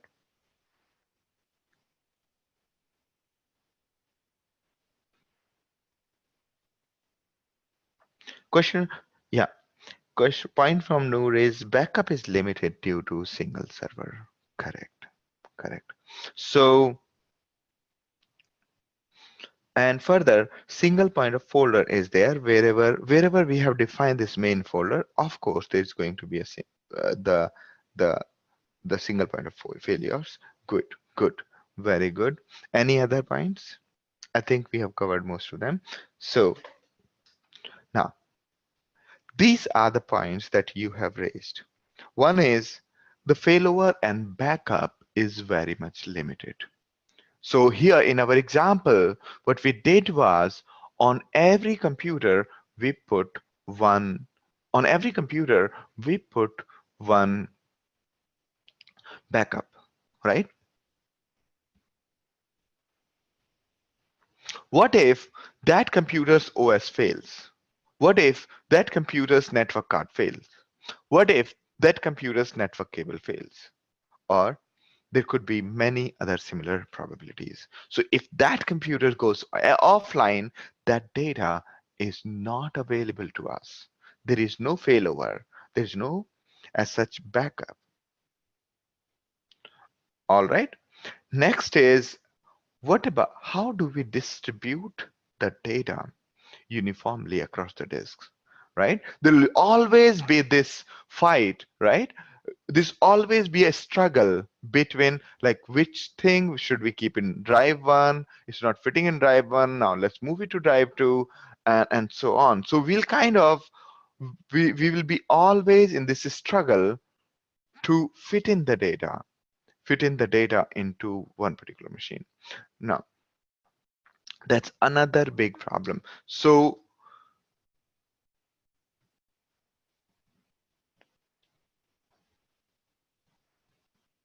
next question is, Is this the best use of resources? Is this the best use of resources? Meaning that we basically have right now we have bought 1 terabyte drives. There could have been had there been lesser size drives, then each of the folders would be smaller and we won't be able to fit in the bigger files. Correct? So in these kind of situations, we always end up buying the expensive drives because smaller drives create a lot of management headache.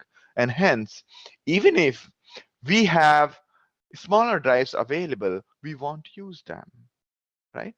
And hence, this is not really a good use of resources. So now, next question, very important question is, how do we handle frequent data access? Imagine that on a particular date, it's let's say an Independence Day for a country, and everybody wants to watch the same movie, and we have arranged the same movie into the same folder, right? We don't have multiple copies of the same movie. So now, since the file is being read by a single computer, that computer is the bottleneck. That computer is the bottleneck. If everybody, it's on Independence Day, everybody wants to watch the same movie. What will happen is that computer will not be able to serve to the users. Okay. Now, next question is, how do we scale out? Today, we needed 100 terabyte storage. Tomorrow, if we need, say, 200 or 300 terabytes of storage, the entire plan will go haywire, right? Let's say we realize that our drive 1, drive 2 have become full and we need to move to new machines, then we'll have to reorder, redistribute the data manually. Therefore, this system is not really much scalable. Okay. Timirsa's question is replication factor. Yes. Right now, we don't have multiple copies of data. In case any machine goes down, the backup and the failover is not yet available. Okay. What's the difference between backup and failover? Backup is having a copy of the data for disaster recovery, while in case something fails, we should have a copy available right then and there. Okay, that's called failover. Failover is shifting to another system or another resource, while backup is keeping a copy for the disaster recovery. A question from Grishma is that no SRDF possible here, right? What does it, what's the full form of SRDF?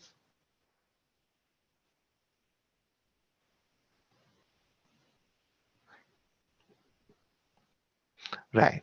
Here there is no storage replication as such in this particular case. Yes.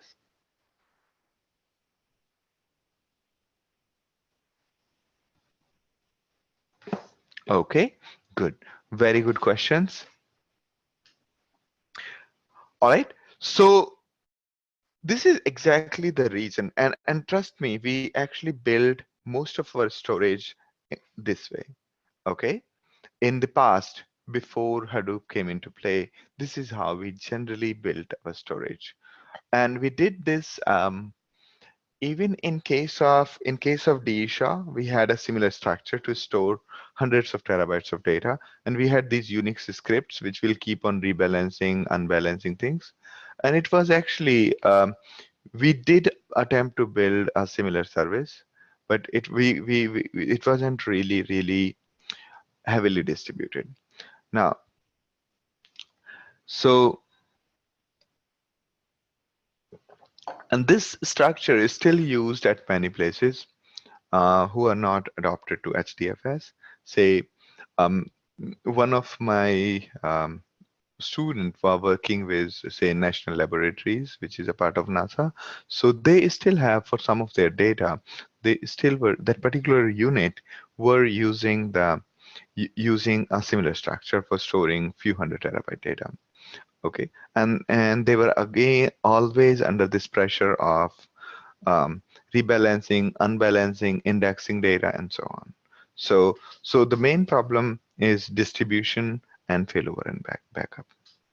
And of course, the frequent data access. All right, this is exactly where Hadoop comes into play. A question from Noor. What was the largest file size you had in Disha? In Disha, the file size wasn't big. File size wasn't big because our operating system that time could not support beyond beyond a gigabyte or so. So our none of the files were beyond a gigabyte. So we always ended up breaking data into parts and using that. Okay. Yeah, I so well remember that we did never cross, I think, a GB file size. Okay, that's why even in Postgres and other things, the tables also we started sharding and keeping them separated. Okay, because for each table it used to create a local file, and that has to be smaller. But okay, but since we were using Linux, and sometimes we did create later on in the newer versions, when the Windows also became a little bit more capable, so we started creating bigger files later. Okay, but as far as I remember, in most of the systems, like for example, we had 800 nodes Postgres system. There we had humongous data, but again, we always kept the files to be sharded. Okay, good question. Question from Robin is, how is system restoration from backup copy performed during the old backup method? Yes, that's another hard question. Okay, so in this in this case, question is system restoration from backup copy is performed. Okay, so generally what we used to do is on each machine we would maintain RAID. RAID is redundant array of independent drives.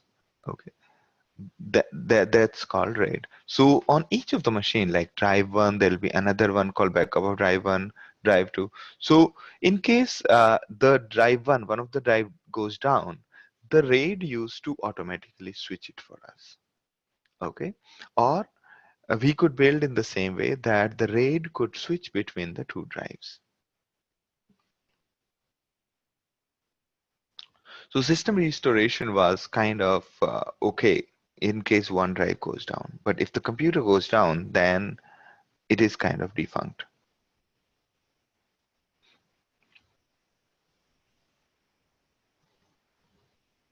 All right. So there are some more ways of setting up 100 terabyte drives, 100 terabyte storage, but we won't go into more details. The idea was basically to tell you what problem are we solving. This is exactly the problem that is being solved by HDFS. HDFS is giving you exactly that. Now, so this problem is basically solved well with HDFS. In HDFS, you can keep on adding machines and you can keep on increasing the storage or decreasing the storage. Okay, so now let's try to understand how is HDFS built, right? So in our previous case, we built this folder structure. We built this folder structure, folder 1, folder 2, folder 3, folder 4, right? If you have this kind of folder structure, we will have to keep a index somewhere written maybe on the notice board or on your system's whiteboard saying that drive 1 is going to contain movies, drive 2 is going to contain songs, drive 3 is going to contain this, and so on. So we'll have to maintain a list or an index of what is where, correct? In the previous example. In this example, we'll have to kind of keep a note of what is where. right? That's exactly what Hadoop has, HDFS has as part of Namenode. So HDFS is built of many machines. One of them is a Namenode, and rest of the machines are kept as data nodes. When I say machines, it means basically there are two kinds of background services that HDFS provides. One of them is called the name node, other is called the data nodes. So data node is a program running on a machine in the backend. Similarly, name node is a program running on a machine in the backend. Correct? So name node keeps the metadata of the information, what is where, and and it keeps this metadata in the RAM, and the data nodes store the actual data, and the whatever is inside the boundaries of a file is kept in the data nodes. So when we in the HDFS, there are two kinds of node called one is called name node, other is called data node. And please note that name node is installed by us. Okay, we basically earmark one of the machines, the machine that is having the biggest RAM.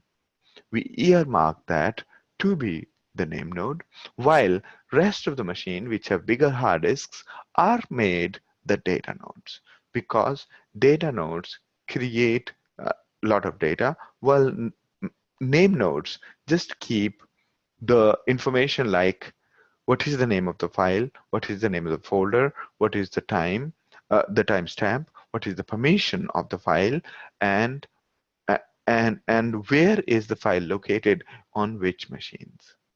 Okay, so name node is kind of an index of what is where, while data node store the actual data. Okay, data node do not know the file name, while name node knows the file name. Okay, so basically here the distributedness is kind of manual, meaning we have earmarked one of the machines as name node. There's no election happening. It's all static. Okay. The one machine that we marked as name node is always the name node. Okay. Now further to it, so let me just show you here before you kind of get bored. Okay. So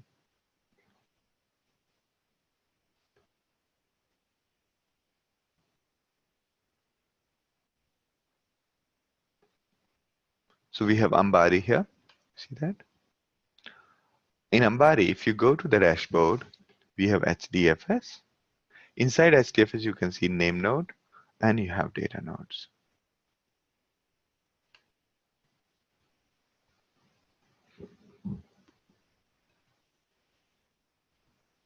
Okay.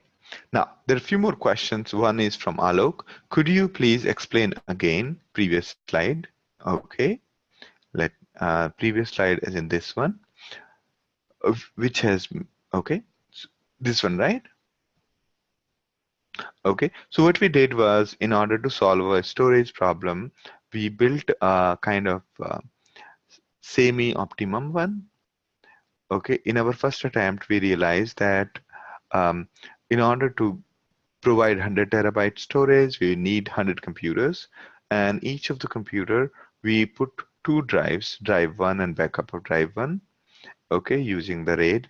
And then what we do is we basically create one machine. On one machine we mount every drive as a folder. So when you double click on it, it's going to access that particular machine and going to uh, take you there. So here, basically, when we basically mounting all these drives as a folder. Okay. A question from David is, does ZooKeeper tracks it? So I'll come back to that. So the name node is not yet using ZooKeeper to track data nodes, but we'll talk about a, a kind of automated failover system as we go ahead. Then you will see that ZooKeeper is used there. Question from Noor, if there are multiple storages on one machine, will these be mounted as single data node or multiple data node? Means, do we have separate data node process on each storage unit? So generally the idea is that we should only have the storage, the data node process per storage. Okay, we should not have two data node process on one storage. Okay. Question from Robin, can we have two name node in a cluster for redundancy purpose? We'll come back to that. Sachin's question is also same. What if name node fails? These are very good questions. I'll come back to that. Keep that in mind. Okay. And question from Alvin is, can we store 1 terabyte of data in single data node? Okay. It's a function of how big the data node is.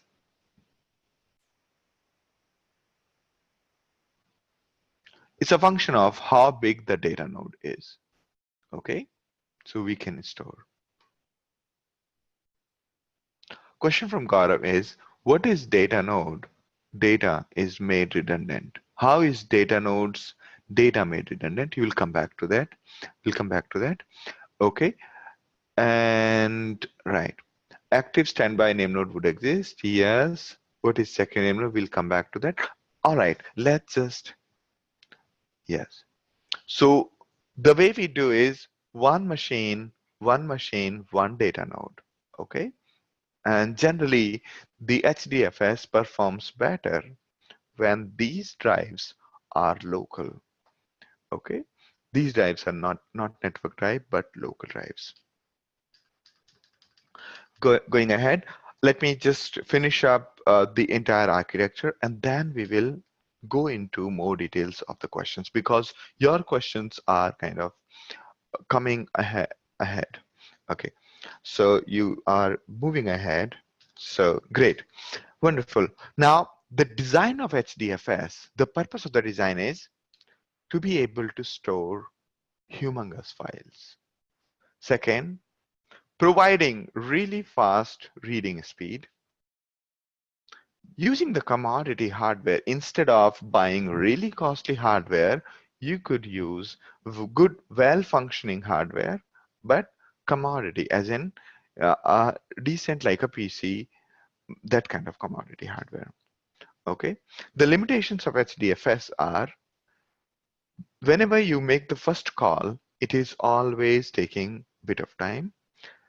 It is not good for a lot of small files. Multiple writers to the file cannot change the file parallelly. Okay. Now, further to the design, the files are split into chunk of 128 MB. Okay, while the data is being stored on data nodes. So we have name node and data node. Data nodes are keeping the data, while name node is maintaining the metadata. Metadata means the name of the folder, the actual location of the data, the timestamp of the file, permission of the file, and so on, and the file name. Now, the data, when it is kept in the data nodes, when it is stored in the data nodes, it is cut into 128 MB sizes.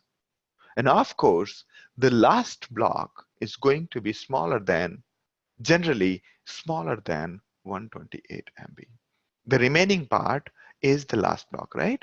So if we have 130 MB file, first one will be 128 MB, second block would be 2 MB, correct? So the files are cut into a chunk of 128 MB files. So if we have a file which is 560 MB, how many blocks? and what sizes? Anyone?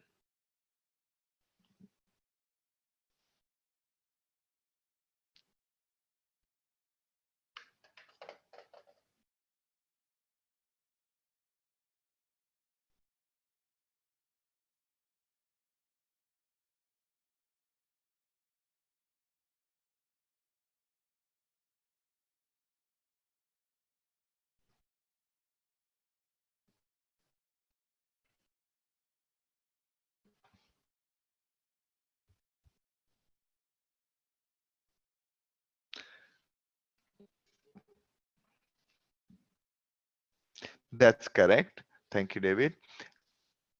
So yes, you're right. So this is how it's going to be. 4 of 128 MB and 1 of 48 MB. Okay, everybody clear about it? No? Great, great, wonderful, wonderful. All right, Alok, the last block is going to be smaller than 128 MB. 4 block of 128 MB and the last one is smaller than. Okay, good, great, Binta. All right, so yes, so that's a very important question. And I think all of you got it. Now, why did we break down the data into blocks? Why did we do that?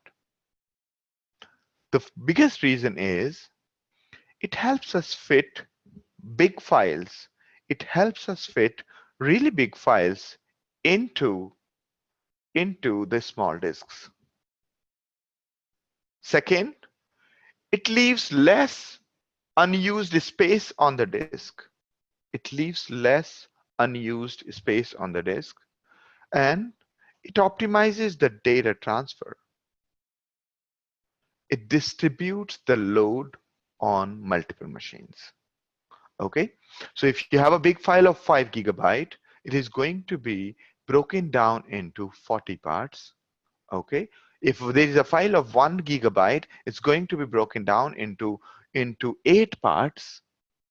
Okay, and capped on the disks. The parts could be on the same machine, could be on different machine, based on the availability of the availability.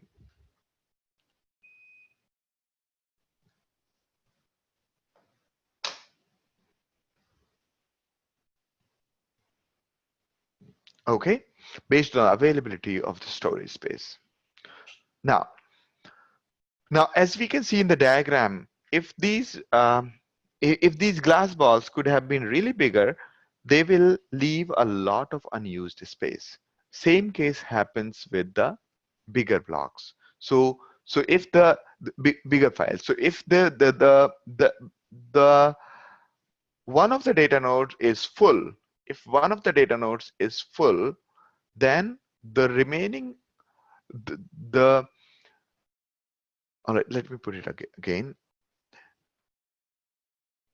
On one of the data nodes, what is the maximum, what is the situation where one data node could be full and is leaving a little bit of storage? What is that unused space left on one data node? It would be lesser than a block size, because if, let's say, there is one data node, the amount of space that is left is, say, it would be, if it is lesser than 128 MB, you can't really fit in another block, and therefore the moment we reach that situation where it has the amount of storage is the amount of storage on one machine available is lesser than 127 128, that means we can't fit the data anymore, right? But had the file been of random size, right, this usage could be very, very strange, because let's say we are trying to store 5 GB of file, and the amount of size available is 4.8 GB, we can't store that, right? And hence, even if the storage is available, it is not available for us to store this kind of file. Therefore, breaking a big file into parts solves a lot of problems. Solves a lot of problems.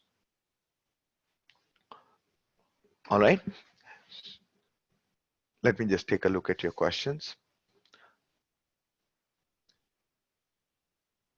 A question from David is, any benefit of creating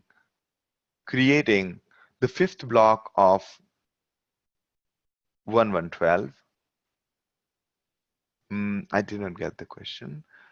Creating 5 of 112.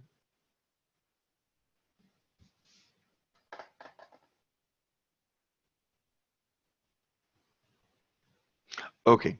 So question from David is, what if we break it into 5 equal pieces?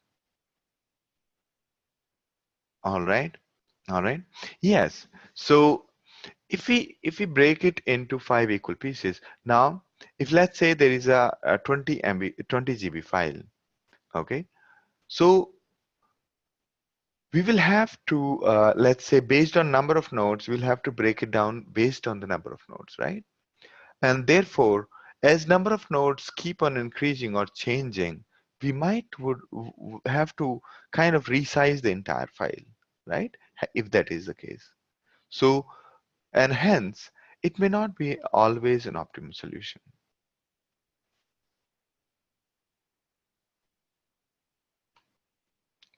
Okay, good. Very good question. Now, Robin's question is, how do we set the location of these blocks in the data node? We don't set. We let the name node set that. Okay. And I'll show you that it basically stores the data in particular location. Okay. So I can show you that storage. Let me just go through the architecture and then we'll take up the question.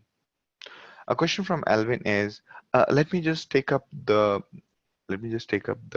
entire architecture and then I'll answer your question, because these questions are what are answered ahead.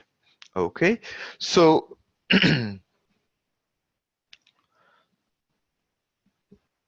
now further to it. So we talked about two things, name node and data node. Name node for metadata, data node for actual data. Then we talked about cutting the files into standard 128 MB size, and the last one is going to be lesser than 128. Now, every block is replicated. What does it mean? Every block has multiple copies, and by default, there are total of 3 copies. Meaning, if there is 1 gigabyte of file, it's going to consume total of 3 gigabyte of storage. Okay, so each block has multiple copies, and this is called replication factor. By default, the value of replication factor is 3. We can change the default replication value factor, whatever is the set as default. We can also change that from in the configuration. And most important part is no two copies of the same data is kept on the same data node. Okay, which means if you have 5 data nodes, you cannot have a replication factor beyond 5. It won't give you an error. It will not give you an error if you're setting the replication factor more than 5, but it won't be able to achieve that replication factor. So it'll continue to show you that your file is under replicated. Okay, so if the data node fails, the lost blocks are copied to other nodes and replication factor is met.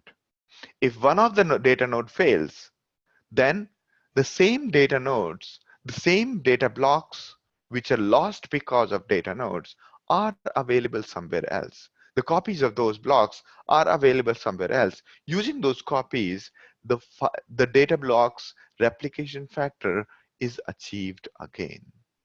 Okay, new copies are created using that.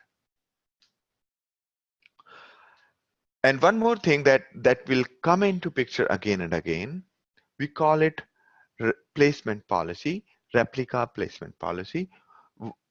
What does it mean?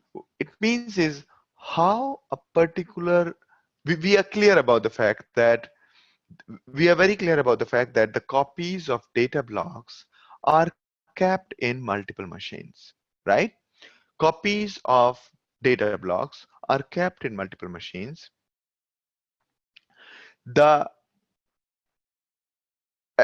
and the question is on which machines, right? On which machines should we keep the various copies?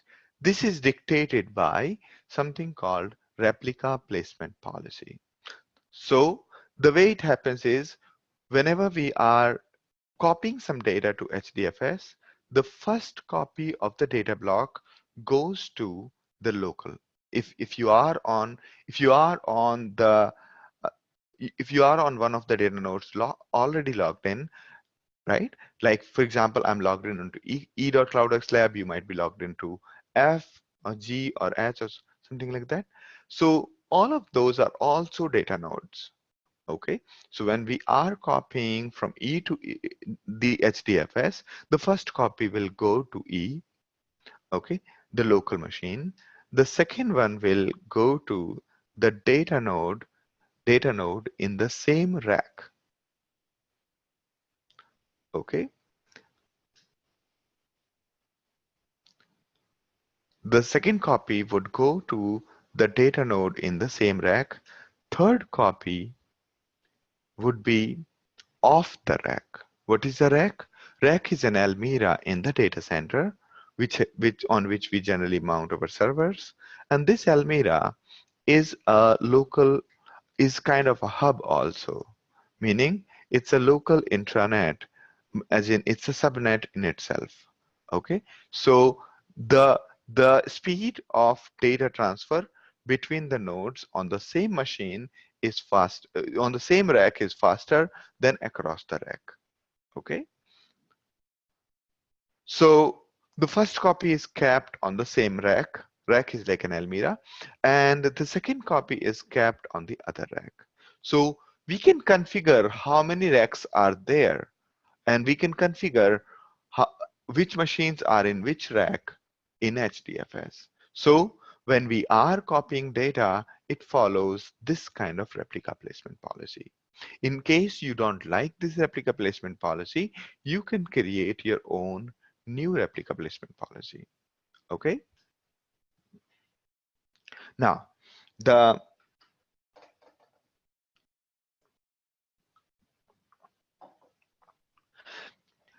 by default and the recommended replication factor is 3. You can change this and set it to the entire HDFS. It can be set on individual files. We can also change the default replication factor. Okay, so if your file is not so important, you can decrease the replication factor. If the file is important, you can increase the replication factor. All right.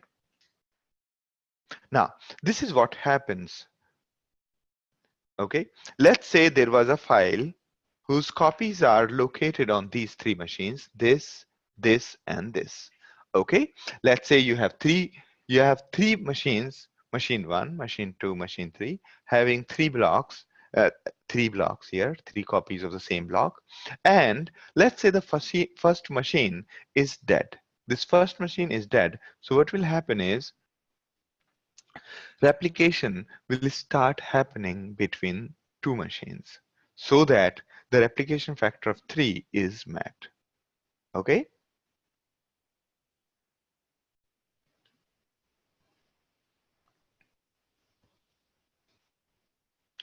All right. So great. Let me answer your questions now. They're very good questions. Question from Alvin is, okay, there are a few more questions. Let me go up. Question from Robin is, how do we set the allocation of,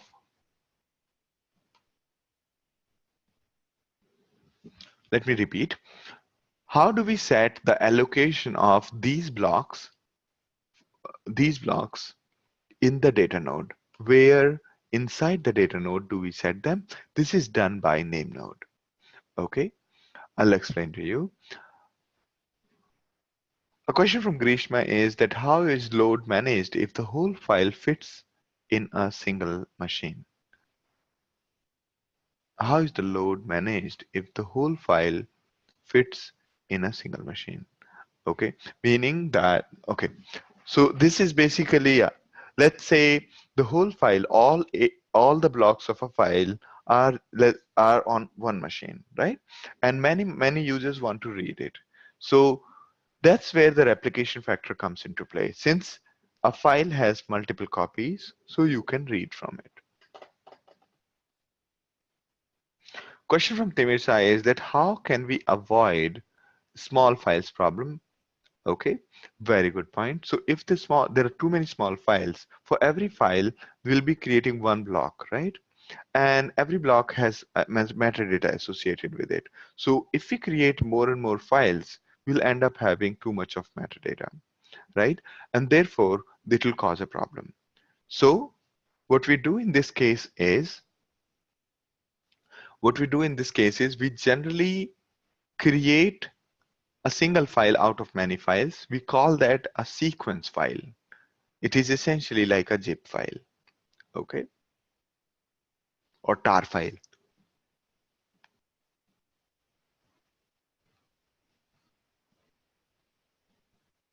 Question from Alvin is, how will the data be read in the case? For example, we have 155 MB file. It will be divided into two blocks, okay? Okay. So 75% of them in first block and the remaining be in the second. So how the name node knows the remaining part is in different blocks and how it reads. So basically, name node is our first point of contact. We interact with data node only to save data. For rest of the management, we talk to the name node. Okay.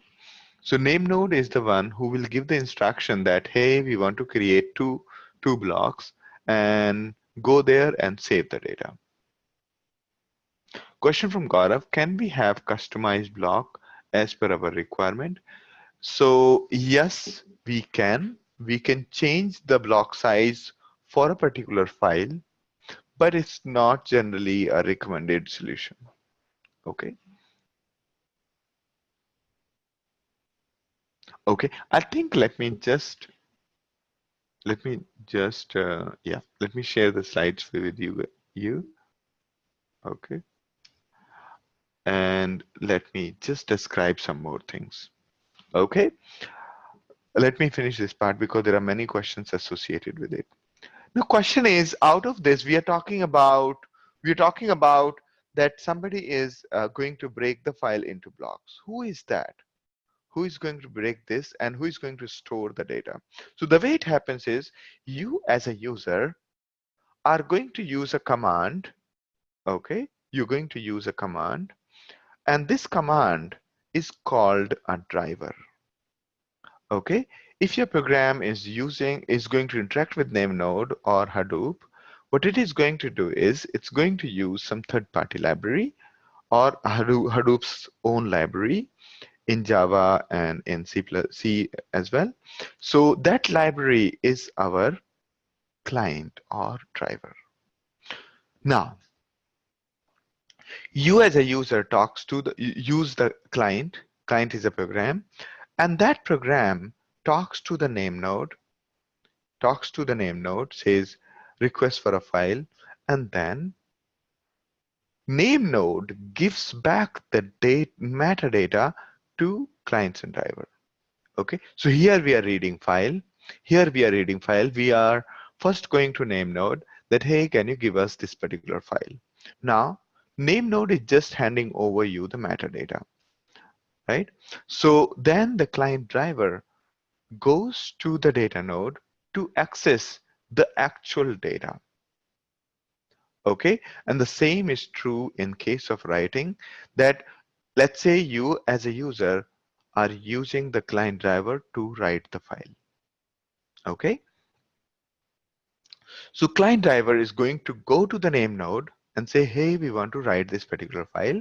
So name node will say that, can you break your file into these many parts and save the first part on data node 1, save the second part on data node 2, and save the third part here. So name node will dictate what goes where, while the duty of writing the data is that of client. Okay, so the client is the one who is writing the data, and when writing the data, it's going to create the blocks. Okay,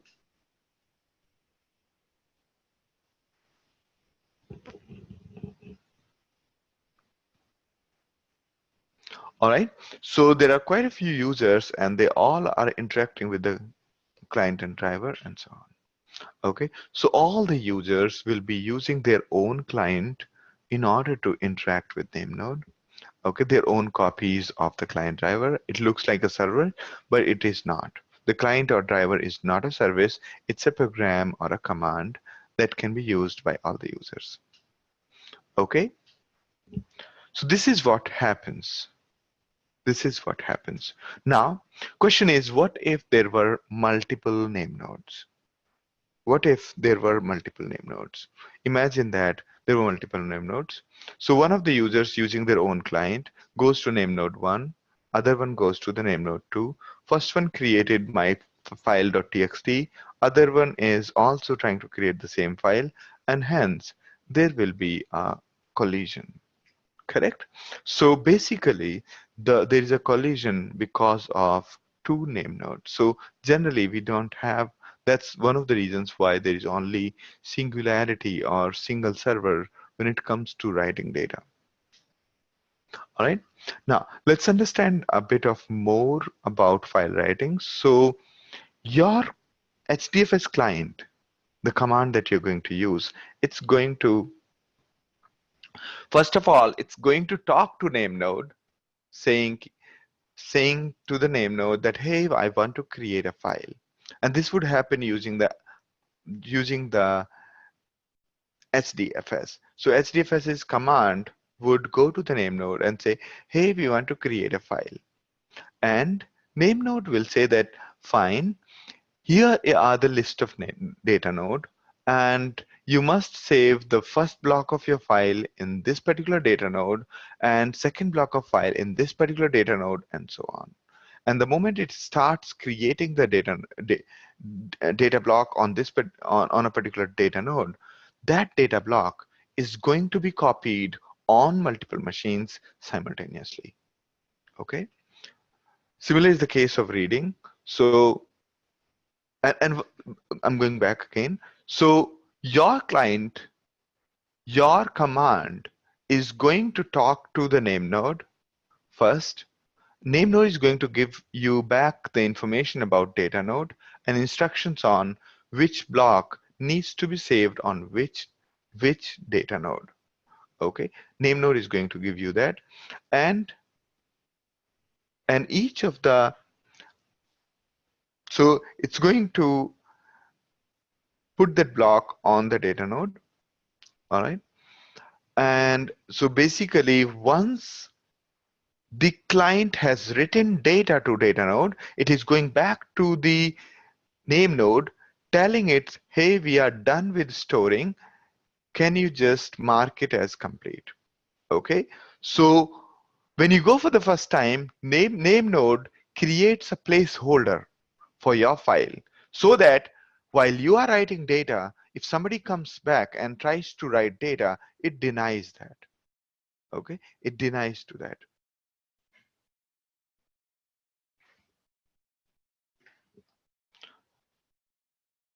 All right, now let me answer the questions. Okay, going up. Now, Noor's question is, who takes the privilege of breaking the file? Now, the answer is clear. It is the client's driver or the command. Who keeps the record of file blocks, meaning the record of data node, which has the file blocks? It is the name node. That's called metadata. If the file block is spread into multiple node, will it not add lot of fragmentation? Yes, it does a bit of fragmentation, but it is very much manageable. Okay. Is it one file drive or multiple file/drives? Okay, I did not get that question. Is it one file drive or multiple files? So, mhm, uh, could you rephrase the question? It'll be great to answer the question. Question from Subbu is, as earlier mentioned, the default block size was 64. That's right. Is it changed to 128 MB? That's right. If yes, from which version it was changed? So actually, the gen generally the default size is co comes in the configuration file. Okay.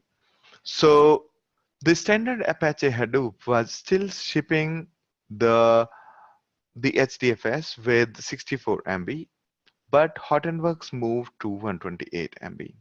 So there was no hardware change, just the config change.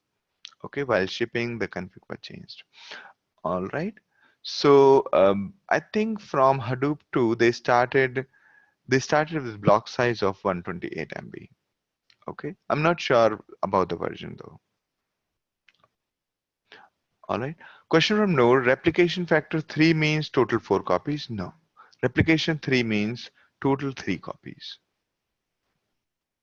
Okay, including the master, including the main copy, it is 3 copies. Okay, meaning main copy plus 2 more. Very good question. All right. Another question from Aniket is, if failed data node comes back online, then we have 4 copies of the same data. Very good question. That's why the fourth one would be discarded. Okay. So what it will do is, for each file, it maintains the signature. And if an older one comes back, it will check the signature of the file. If it is the same signature as the older file, it will assume that to be another copy. Okay. And will basically take it up. Okay.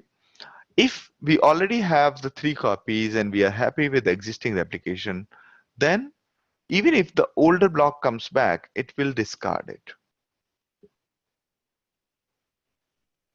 Question from Robin: is the Namenode data node principle applicable to multiple VM hypervisors such as this?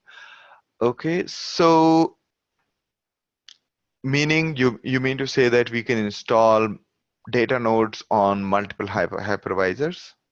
Is that your question? Okay.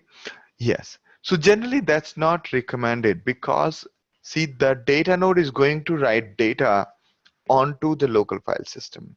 Now, if multiple machines are using the same file system, that file system is going to become the bottleneck. Therefore, even if you are using virtual machine, make sure that you dedicate separate drive for each of the virtual machine. Okay, very good question from Aniket, Robin, and all of you. Okay, question from Bintao is, what is a driver here? What does it mean by driver? Driver means a command.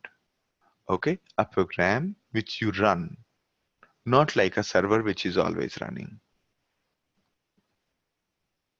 Okay, Sachin's question was, who divides the file into block? It's a client and it's basically the driver. Who makes the copies of the data? It is the data node who talks to each other and then creates the data copy. Question from David is why there is no arrow from data node, name node? Good question. Good question. So imagine here, right? Here, imagine that the data node. Imagine that this arrow that you see had been here. So imagine that user used a client driver to access a file. So it went to the name node went to the data node, name node went to the data node, and then gave back the data to the client. Now here, if name node started reading data from data node, which is the most time consuming task, name node will become overloaded and will become the bottleneck for all of the users. Therefore, there is no arrow from name node to data node.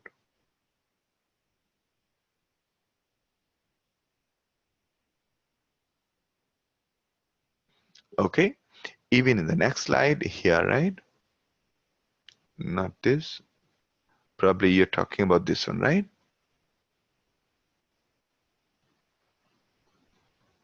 This one, correct?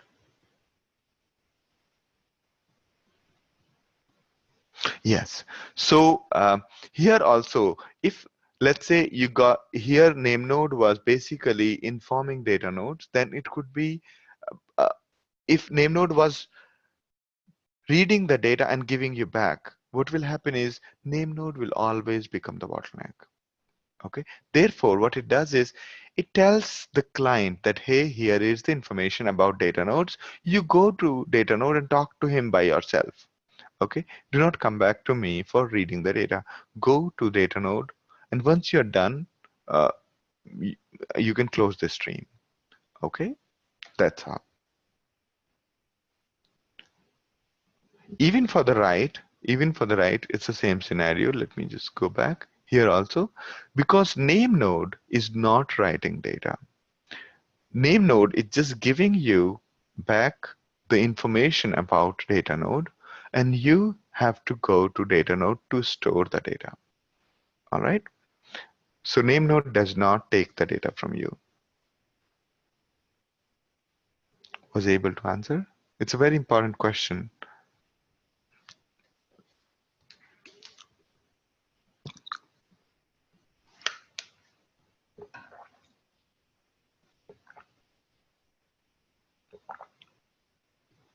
Okay, let me just try to explain.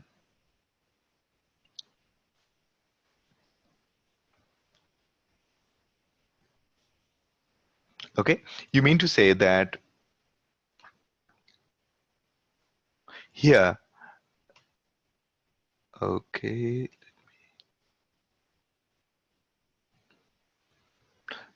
yes, you are right. So here, while creating, okay, I think I got your question. Probably what you mean to say is that while we are here, right? Let me put this chat box aside. Okay, so while we are here, right? So we are saying create. At this point of time, there could have been an arrow here saying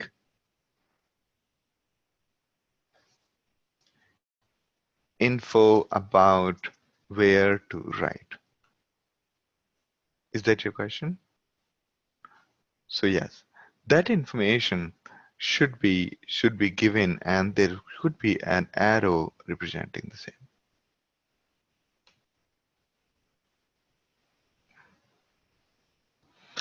All right, good, good, very good point. So yes, there could be an arrow depicting the same. But to avoid the confusion that we are giving the data back, we are trying to avoid that. Okay, good. Now, next question. Next question is okay. Yeah, question from Grishma. So a file data is spread across multiple blocks across different data nodes. Yes, correct. Also, is there a replica of Namenode in case it fails? We'll come back to that very soon. Okay. Now, a question from Alok. It is always fixed block size or client can change during breaking the file into blocks. While uploading the data to HDFS, client can decide to choose a different data block, but it's not really suggested.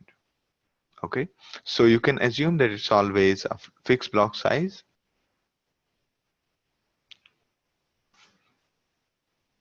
Okay, now another question is from Sachin. Is HDFS client driver divides the file? Yes, it breaks the file, or you can say divides the file. Okay.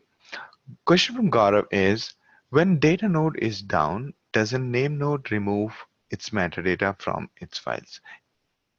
It basically removes the related information from its metadata. That's right. So if data node goes down, after a while, it would remove that and discard all the things.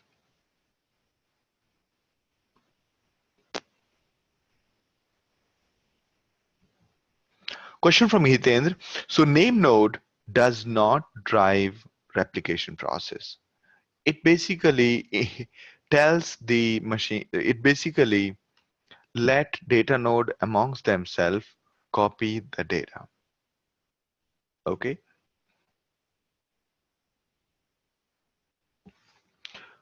Okay. And a question from Robin. How does data node communicate and update each other?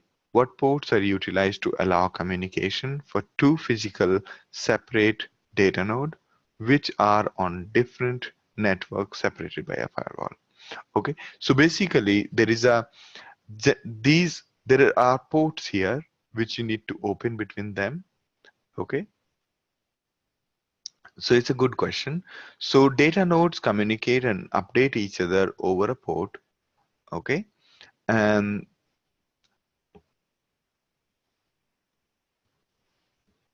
those ports you can look up here. There are the standard ports of HDFS and HDP. This is for Hortonworks, and you could take a look here.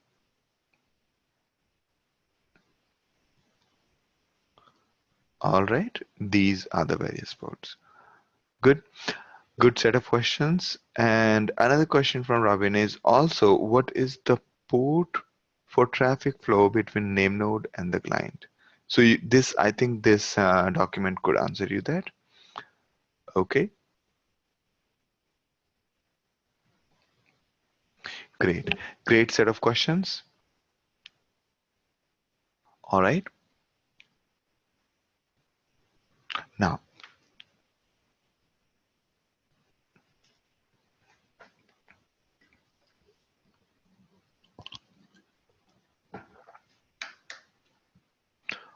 all right. Now, a little bit more about the metadata. So metadata, so before we jump into understanding how to load balance Namenode, let's understand what is how does metadata looks like. So metadata has two parts. One, the memory part in which the entire data is loaded in the memory, and the disk part. Disk part has basically two parts. One is called the namespace image. Another is edit logs. Okay, just like an accountant in a company, they periodically standardize their records, but as and when transactions are occurring, they keep on making notes in a ledger or in a journal. In a journal, they keep on making notes about the transactions, and then every now and then they update these records in their accounting system. Okay, so they keep on writing in the journal that this much money went to this much money went to this, and so on. And then later on, they regularize all of this. Why they do that? Because regularization is a time-consuming process. So instead of regularizing every now and then, instead of regularizing every minute or so, they regularize it once in a day or once in 2 days, once in a week or so. Okay. Same principle is used by the metadata here, by the name node. So name node keeps an image of the metadata in the disk, as well as there are edit logs, meaning a file got deleted, a file got updated, a file got renamed, and so on. All of this is edit log. So as and when changes are occurring on name node, it's keeping in the memory as well as it's writing on the edit log. Okay. And periodically you can schedule, you can basically on demand call name node to create the namespace image. So namespace image is created whenever we want it, while edit logs are created whenever there is some change. Okay. So in order to recover the name node, you will have to take the namespace image and put the edit logs on it, and then we'll get the current state of name node. All right. So this is how it looks like. So whenever we want it, we can create the namespace image, and on every change, edit logs are created. A file got deleted, a file got updated, a file got added, and so on. Okay, this is what happens. And we basically, when we want to recover the name node, we'll have to impose the edit logs on top of the namespace image. All right, so this is namespace image, and then we apply edit log 1, edit log 2, edit log 3, and then we get the metadata in the memory. Just like when we are storing our code changes in the code, we keep the deltas, and then when we basically want to recover a particular version, that delta is applied on the uh, uh, those deltas are applied in order to get the results.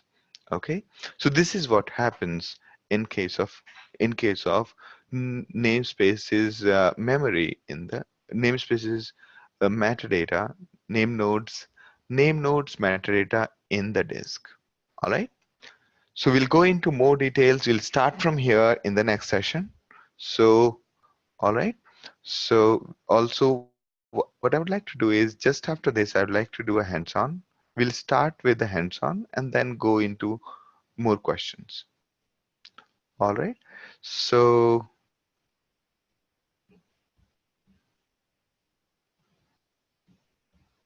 a question from Hitendra, whose responsibility it is that a data block is replicated.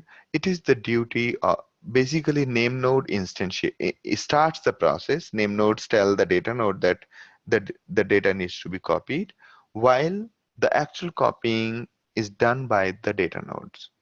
Okay, the heavyweight lifting is done by data nodes, while most of the coordination work is done by the name node. All right. So yes, Noor, it is like full backup plus transactional backup. Correct. Thank you, everyone. I look forward to see you in the next session. Okay. Those who have not finished the exercises of ZooKeeper, you must try it. And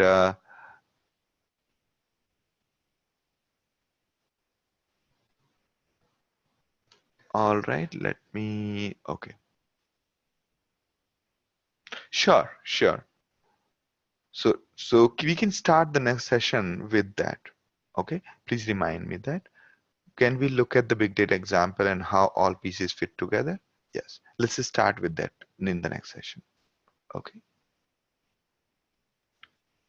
great. Wonderful set of questions. I look forward to see you.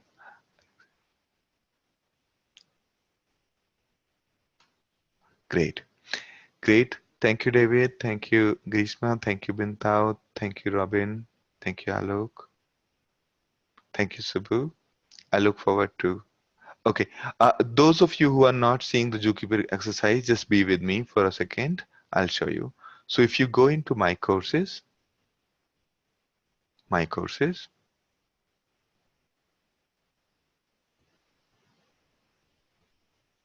and you click on start. Okay. Those of you who are not able to see, please stay back. I'll fix it for you right away.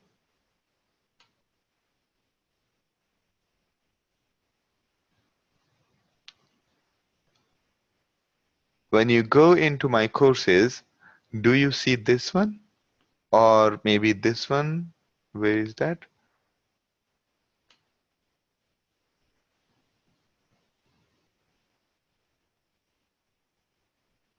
This one? Either this one or this one?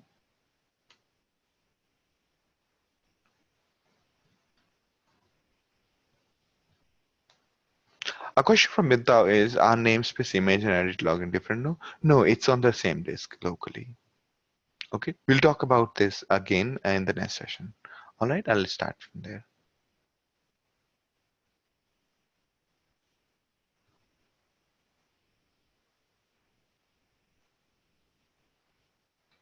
Okay, Grishma, can you give me the email ID? I'll just fix it.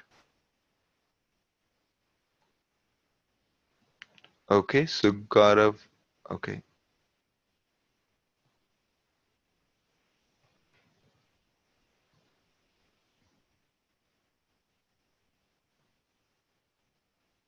Yeah, so if you go start here, okay, and inside you will see these Zookeeper and it'll open. Okay, let me just try to see what's wrong with Grishma's account. All right, let me just CloudxLab/admin.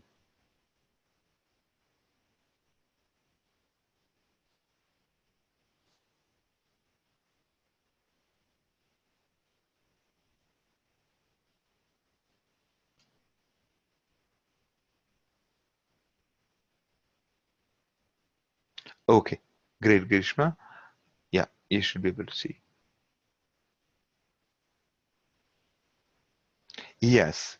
All right, we won't be missing a course anymore. I look forward to see you next week at the same time. Thank you, everyone. Bye-bye. Have a great day.